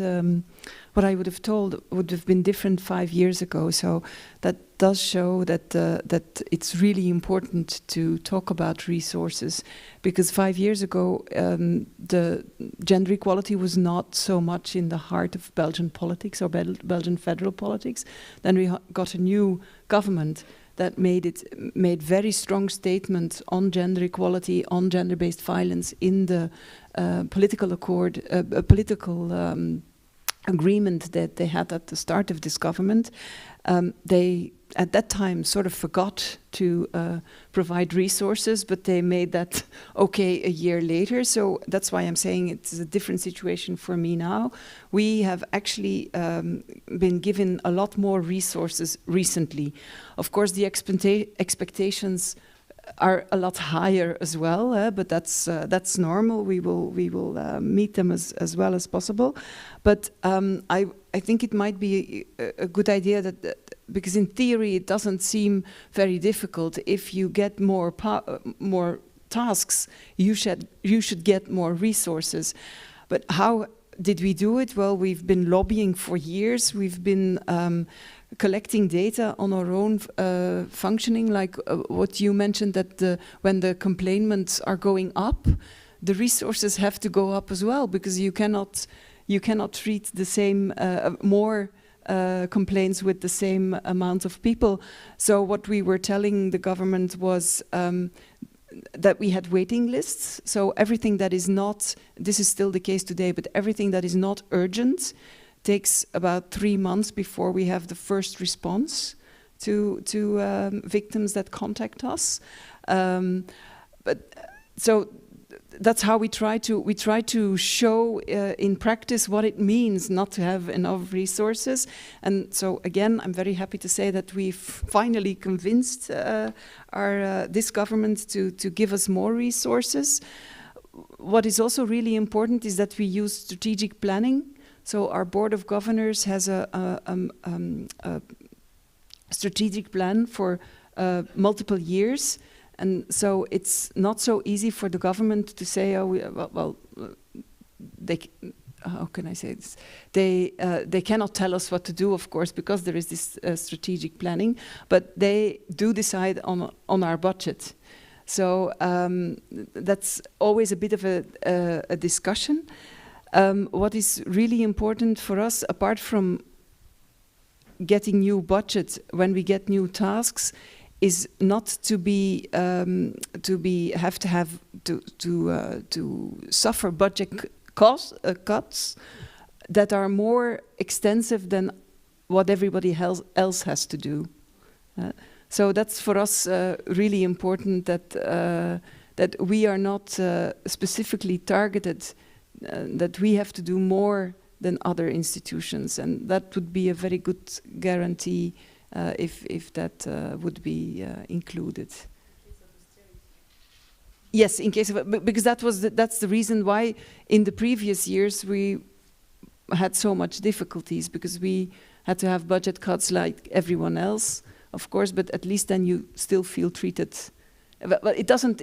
Yes, just. It doesn't feel like you're being targeted. You're just in the same boat as everyone else. But if you can be specifically targeted, if your institution loses half its means or whatever, then it's a totally different story.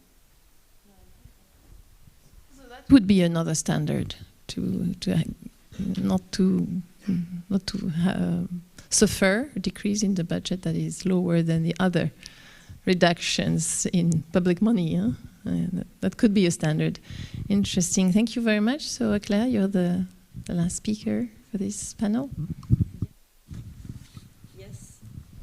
I already spoke about the legislative initiative yesterday, but I'm not sure if the public is exactly the same, so I will say a few words to introduce it. We've been working in the Commission in DG Just for now more than 1 year on this legislative initiative on binding standards for equality bodies, because in 2018 we adopted a recommendation on standards for equality bodies, but they are not binding. And in a report published last year on equality bodies, we concluded that the recommendation and the standards that are in it are still not very unequally implemented depending on the member states. And there are still equality bodies that face big challenges in terms of independence, resources, powers.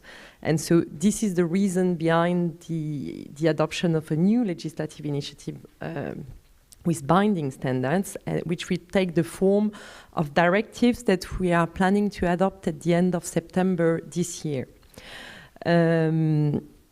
And so specifically on resources and powers and what my colleagues have already mentioned, and perhaps also to reply to Claire Hédon on the independence linked to resource aspect. So this is something that we are very aware of, and we are thinking how to formulate that, like the stability of the resource allocation, but then it should also take into account that tasks are sometimes increasing, and it should also take into account that sometimes government just have to decrease funds for everybody because of austerity. So there is a balance to be found here in the legal text saying exactly you shouldn't cut specifically the budget of equality bodies, but these are issues that we are thinking about, and I hope that they will find their way in the final text. On resources, because this was the subject identified as the main issue affecting equality bodies, alongside independence and powers, but resources, it was really important. And there, we have limited powers as the Commission. We cannot say equality bodies should have X number of staff and a certain amount of money. That is not possible in a directive because we need to preserve the subsidiarity and the member states' autonomies. But what we can say, and this is what we are working on, is that equality bodies should have the necessary resources, and they specify which resources, because it's financial, it's human, it's premises, it's also sometimes IT resources to fulfill all their tasks in all the grounds and fields. So this is something that will be much more already than what is currently in the text, because there is nothing on resources in the current European provisions. Then we are also thinking about additional criteria, like saying that every new task should come with resources, that litigation, for example, should have dedicated resources or reasonable accommodation, because these are fields where you cannot really plan how much you need. These are interesting ideas. I'm not sure if they will be finally in the text or not, and even after our proposal, of course, There is still the negotiation, and our main proposal will be adopted at unanimity, meaning that all member states have to agree. So this is, of course, a challenge, and we've seen with the other directives discussed today that sometimes it means that what is finally in the directive is minimum requirement. Even if the proposal of the Commission sometimes is more ambitious at the beginning, but of course, as we've already also mentioned, it's steps, and having a legal text on that is already steps that will go in the right direction. On powers, because this is the second subject, I mentioned that already yesterday, but some equality bodies have a lot of powers, litigation powers, investigative powers, and yesterday the panelists showed us what you can do with these powers. But some equality bodies don't, and so our reflection is what do equality bodies need to be able to effectively support victims to access justice? And we don't want to prescribe how they should do it, that they should litigate or that they should make decisions, but we want to make sure that they have at least a number of powers that they can use. And then depending on their legal tradition and how they have developed in the past and what they feel about to do, they can choose. And what we would like to have is litigation powers, being able to go to court on behalf and in support of one or several victims, but also being able to make a statement, oral and written, to the courts, or to solve the case in another way through litigation, through mediation and conciliation, for example. So these are powers that we would like them to have, and also stakeholders have stressed that investigative powers are very important, and we are also thinking about that, because often the people who discriminate are those who have the information to prove the discrimination. So if you don't have access to the information, you cannot prove that there was discrimination.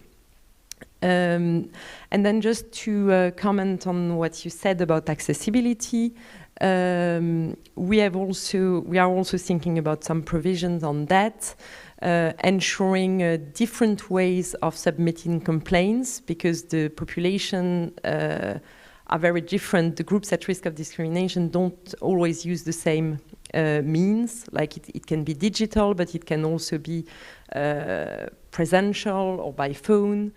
And also the fact that the equality body services has to be available throughout the territory.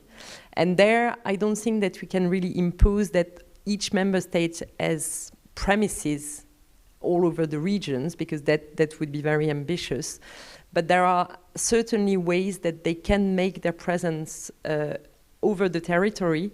It can be like, as in France, through delegates. It can be, I think in Spain you have associations that take the relay on the ground. It can also be targeted campaigns in some regions.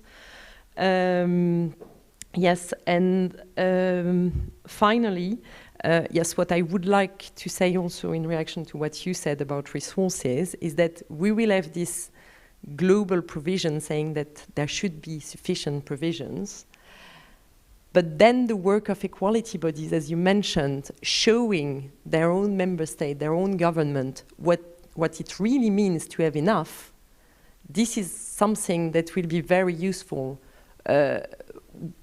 when the directive is adopted, when the transposition comes, to say, this is what we need, this is how much we need and why. And just a word on gender equality, because this was the subject of the morning. So the proposition will not specifically target gender equality, but I think it's especially important because there are all these directives in gender equality that give new rules to equality bodies. Thank you very much. I wanted to add something. Just a small technical remark.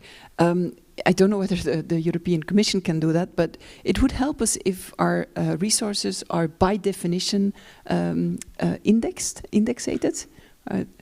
I don't know whether there are provisions for that, but not all the financial resources that we get are not indexated. So some are not. So that would be that would be helpful. Very much to all of you. Maybe we can take some question, and I think we have time for that. Well, I had one about the questions to the Court of Justice, because you remember the first time there was an equality body wanting to raise a question to the Court of Justice, and the court said no. And I'm wondering, do you find it important, or maybe it's... But since we are going to have new text and lots of issues in terms of interpretation, is it going to be thought about in terms of the powers of the equality bodies, that they should be able to reach to the Court of Justice and have, make sure that the court is... Because there are not so many cases in some domains. It really depends. So the role of equality bodies in... You were talking about strategic litigation. In bringing this case to the attention of everyone by raising the cases to the Court of Justice, I'm wondering. And then questions. Yeah, thank you for this very interesting remark. It was raised several times yesterday, actually, and it's a very interesting question. It had not been previously raised in our consultations, and I cannot reply definitively on that, but the mechanism to go to the court for the moment is the prejudicial question, and there it's not foreseen that equality body can play a role. So I'm really not sure that we can tackle that in our directive. I think this would be too ambitious, but. Can I just ask a little question for clarification? What you mean is that an equality body cannot not go on its own to the European Court? Okay. Okay, because we went to the European Court of Justice. But the judge... Sorry. Yeah. But when you went, it was the national judge who yes. Yeah, and that's the thing, that when equality bodies suggest to judges to raise a question to the European courts, the judge can decide to do it or not. No, seulement pour complémenter. Just to add something, I agree that the task of assisting in front of a court for the organisms, for the bodies, and it is not possible to do that for all victims, of course, but there's a question of efficiency there. But I believe there's an important task to fulfill, and I just mentioned it previously. It is the strategic action when you are in front of the court in these areas where the court or the justice actors have practices that are systematic, that there's non-guarantees of due diligence. And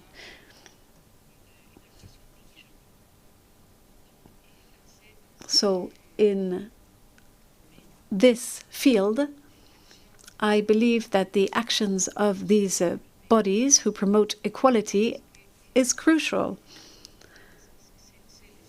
They are the only actors, in fact, because lawyers or maybe other actors do not have this mandate, the mandate to monitor and to provide recommendations, and to monitor and to advise. It is very strategic, and having cases that are emblematic, whether individual or collective, but emblematic, and supporting these victims in front of the court. It's very interesting because depending on the severity of the violence of the crime. It is also about the severity of the lack of due diligence. In Spain, for example, we have a very serious problem with the childhood protection in the midst of the violence based on gender. So where a law made great progress in the application, there's the strategic litigation can be an action that is very important for the organisms, the bodies who promote equality. Thank you very much. Perhaps there are questions in the room. Yes, please, go ahead. My question to Claire. As the Commission is finishing work on the legislative proposal, I think that you are aware if there is a support of the Member State gathered, for example, in the Council for your proposal, or maybe you could share with us 1 or 2 points to which you are sure that the member states won't support, and maybe you that's why resigned from this in your proposal. So for the moment, we really do not have many formal positions from member states. As I said yesterday, we organized a lot of stakeholders consultations during our study. So we've really heard, I think, a lot of people concerned and equality bodies in the first place. We've also had dedicated meetings with representatives from member states, and we discussed the provisions that we are envisioning. There were some limitations raised. For example, for litigation powers, the legal system of some member states are not currently adapted to that, especially, for example, for collective actions or things like that. But mostly we did not get a lot of opposition. I don't know what that means. We got some member states who expressed support.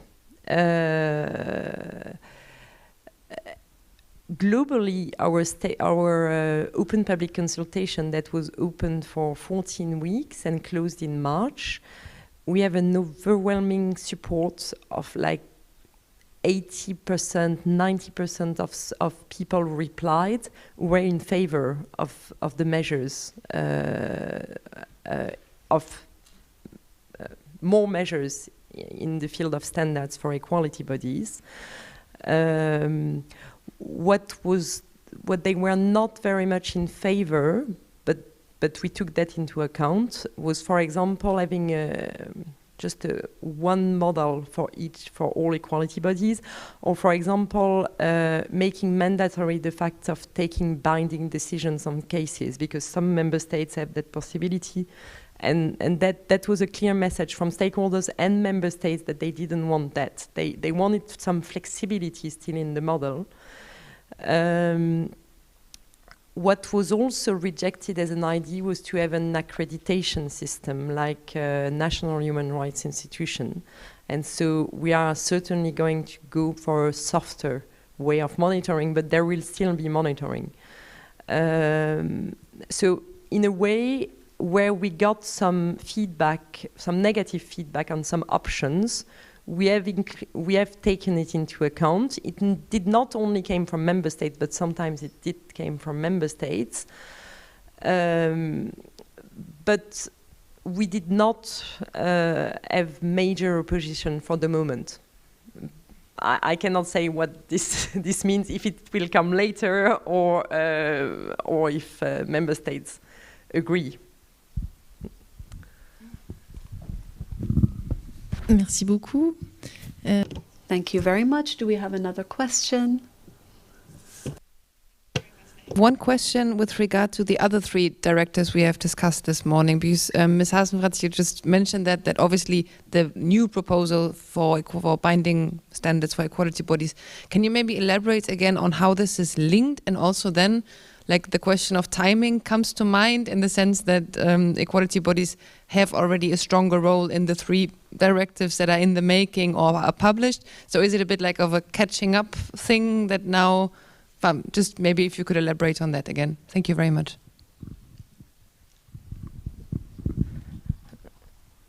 So it's not really a catching up. I mean, in the Commission work program at the beginning, there were goals for gender equality, for which the directive that we discussed this morning, to which they are replying. And there was also a goal to make equality bodies stronger. And this is what our proposal is tackling. How they are interlinked, what we would like. So for the work-life balance directive, I think it's quite clear that the standards will apply, because they expressively refer to the equality bodies of the directive of 2006, if I remember correctly. So that is not in question. For the pay transparency, we also hope that the standards will cover them. For the violence against women, the thing is that equality bodies are not expressively mentioned, and member states could choose to nominate other bodies than equality bodies. So that's, I'm not quite sure yet how this will play out, especially because this proposal is still in negotiation, and ours is not even yet in negotiation. So that I don't know yet. We'll try to do the best we can, but that I don't know. Merci beaucoup. Is there? Thank you very much. Thank you. Thank you very much to all. I have a short comment and a question.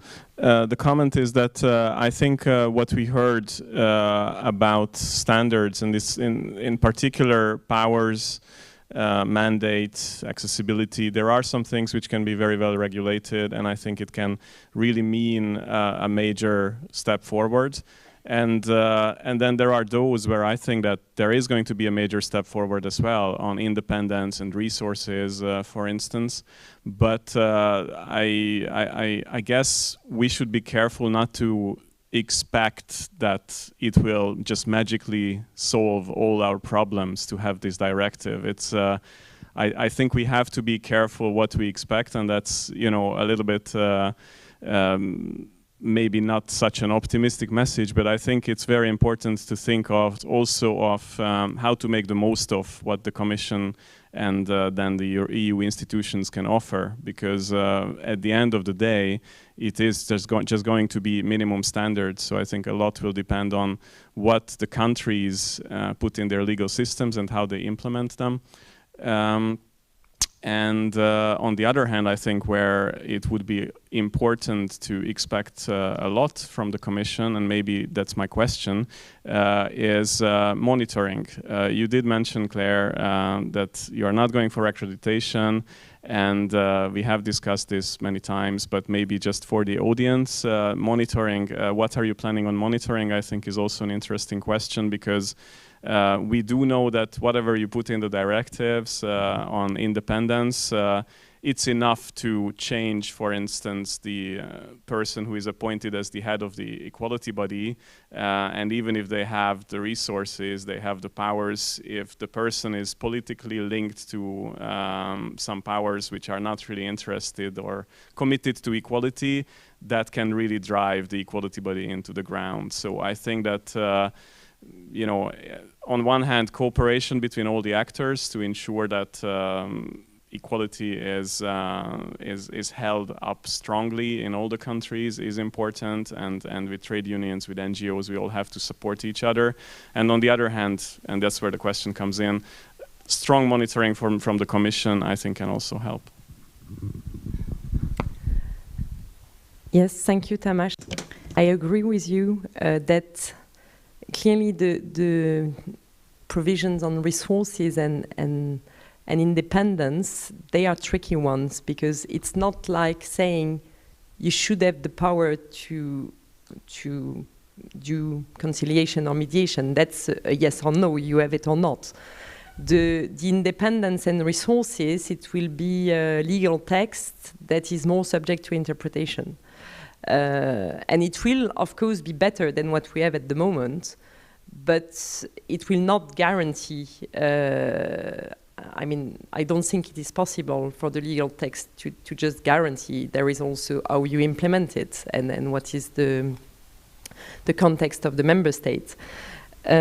The monitoring part, so we are very involved in internal discussion at the moment into how we will put that in place, because this, so the general idea would be what we got as a message from stakeholders is that the Commission should be responsible for it, because it has the legitimacy to do it.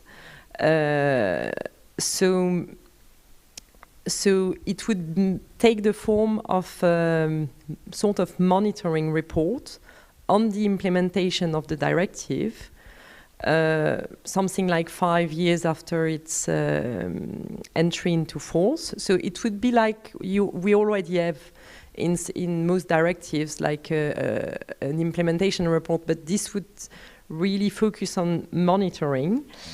And the idea is that it would be based on indicators, and that's where the tricky question enters into force, because we gathered from Equinet's work and all the stakeholders that defining these indicators is very difficult.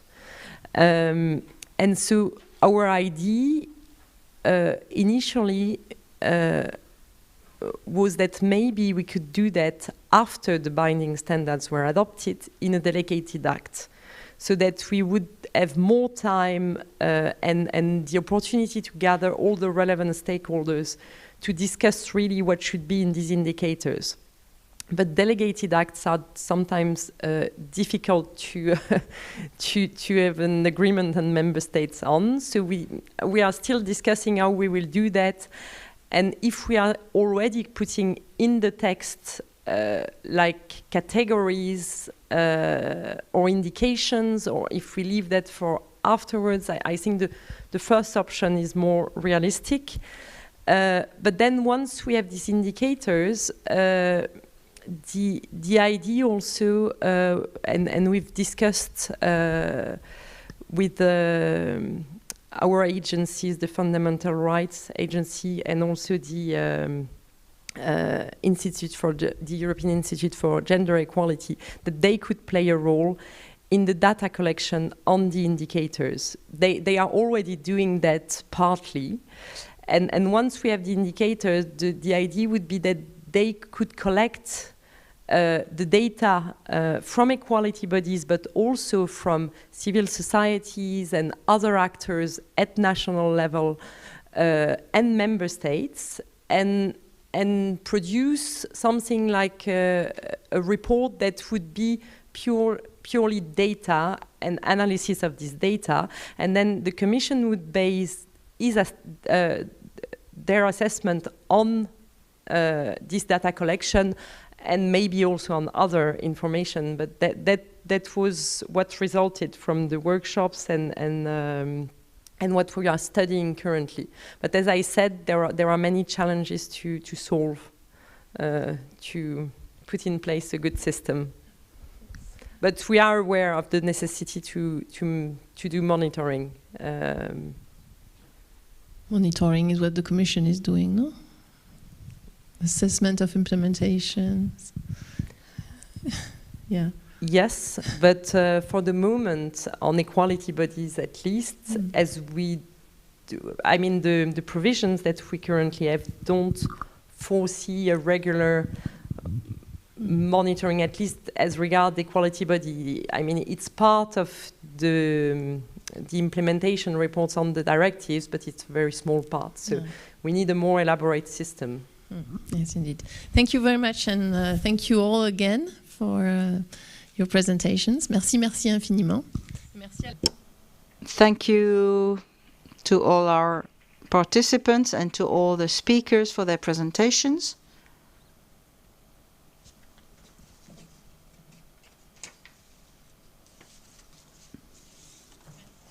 Thank you.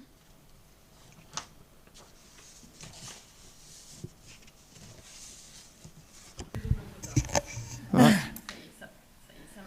Non, ça marche pas. Bon, bah, écoutez, je vous remercie de prendre la parole.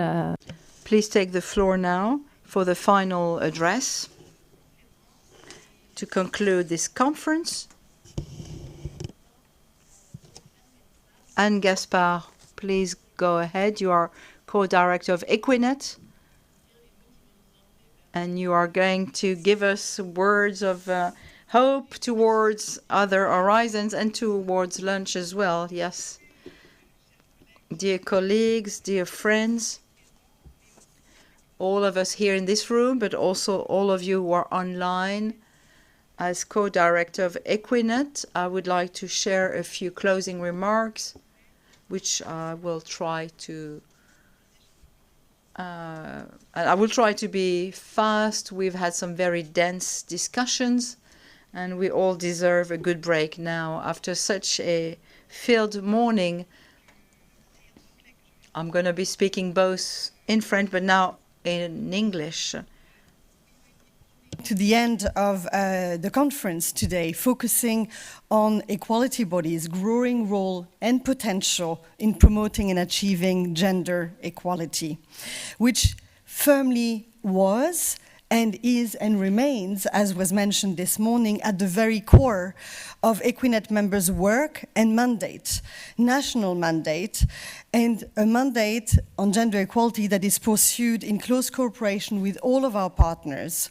And I think that was a very important message that came throughout the morning, this importance of it's only through combined efforts and different roles of different actors that we will be able to achieve positive change and progress for effective gender equality in Europe. And that is very much in the values and the beliefs of Equinet's work with equality bodies and all of you. It's my pleasure, therefore, on behalf of Equinet to share some closing remarks, but above all, to thank you all for such a fruitful conference. Participants, like I said, here in Paris and those with us online, over a day that was extremely rich in substance. Maybe ambitious even in covering so much substance, but very much inspiring and stimulating at the same time in so many ways. It also felt extremely special to be here for this very first Equinet event organized here on this occasion with the French Defender of Rights, bringing us really together in person since a very, very long time. And that was a very special moment, I think, for us all. Today's conference to foster gender equality in the EU was planned and designed as one of Equinet's main flagship events for this year. This was brought forward in our timing as well, in a way that it would link to the French Presidency of the EU Council and link to yesterday's important conference and event organized with the Défenseur des droits. It was a real pleasure to join forces and cooperate, and I already want to thank Claire Redon and both Defender of Rights and Equinet teams for this coordination of two back-to-back conferences on strengthening protection from discrimination, and more specifically focusing on gender equality this morning. I'll come back to those things in a moment.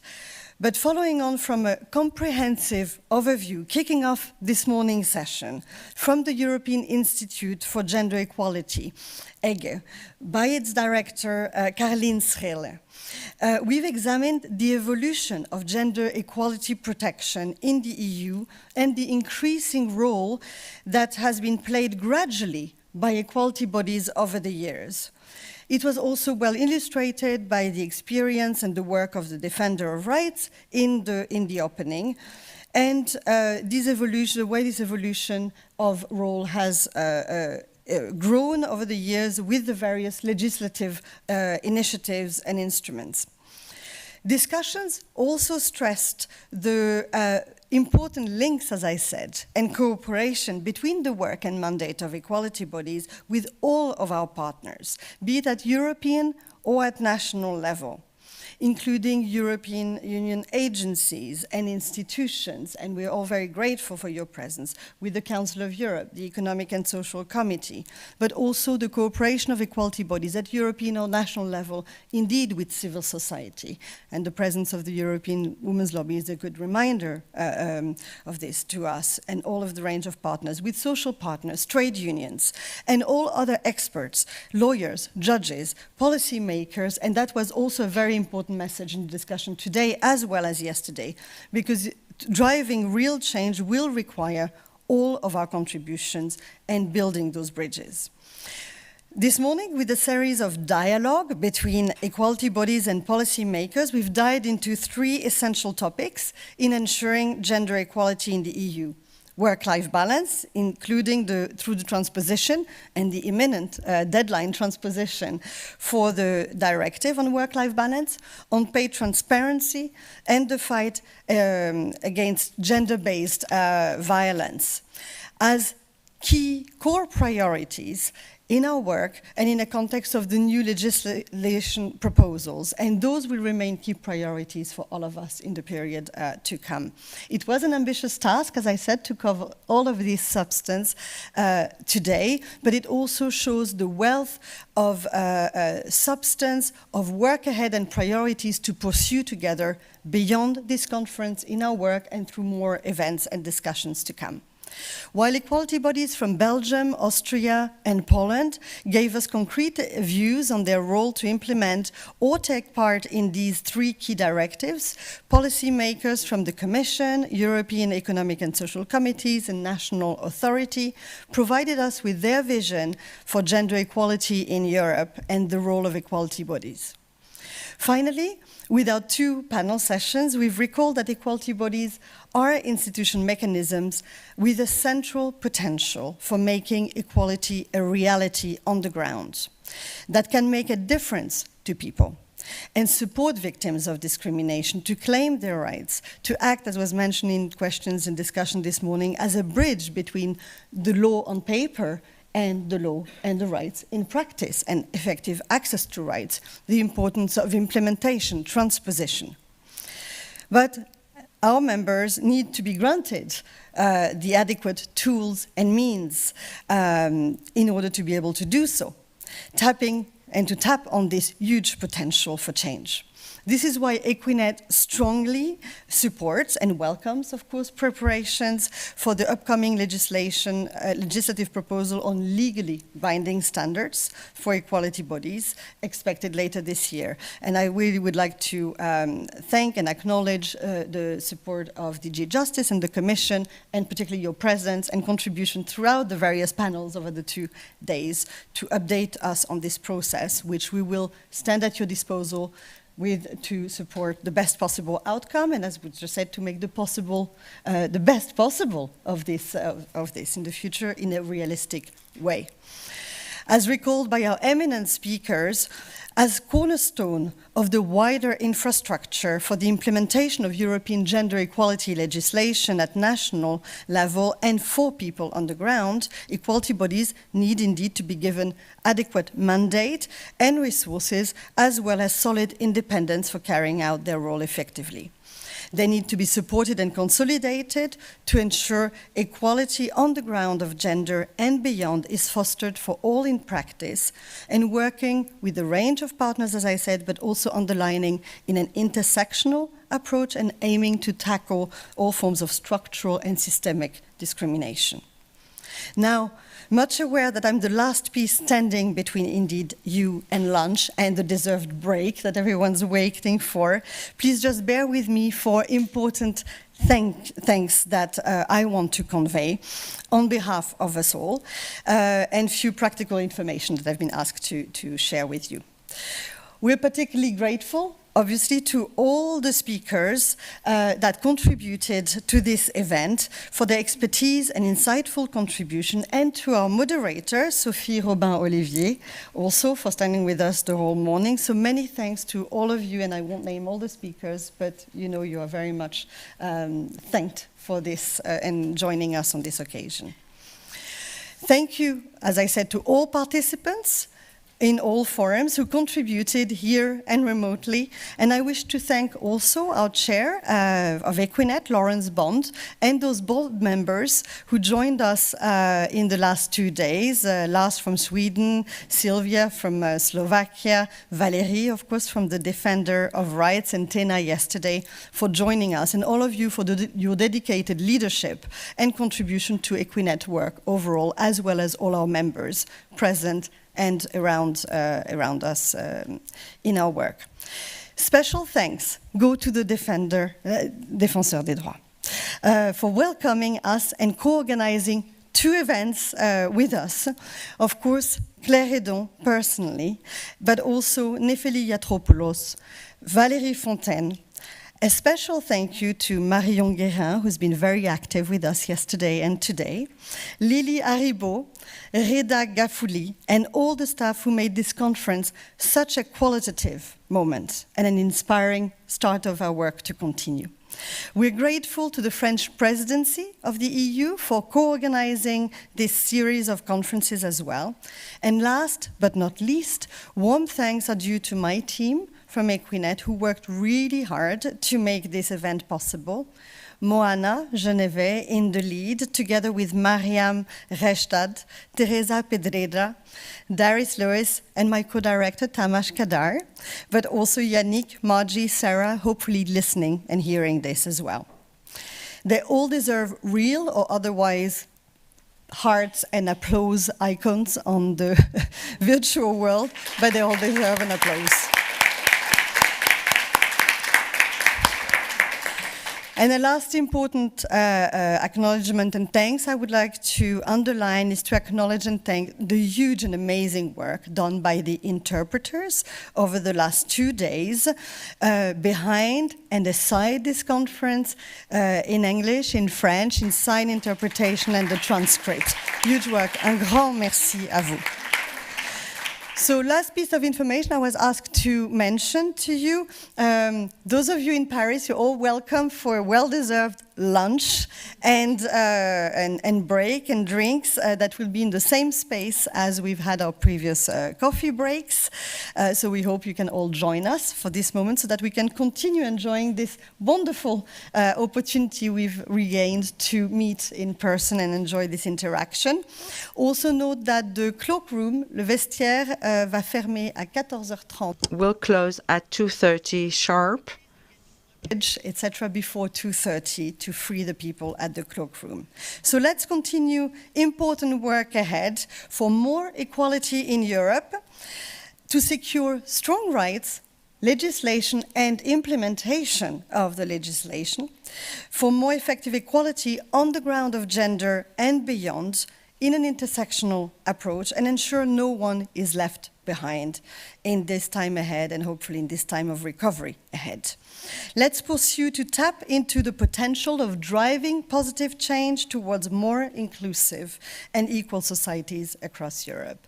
So thank you all, and for now, bon appétit, bon break, bon voyage, and let's continue the work together, and a bon weekend. Thank you.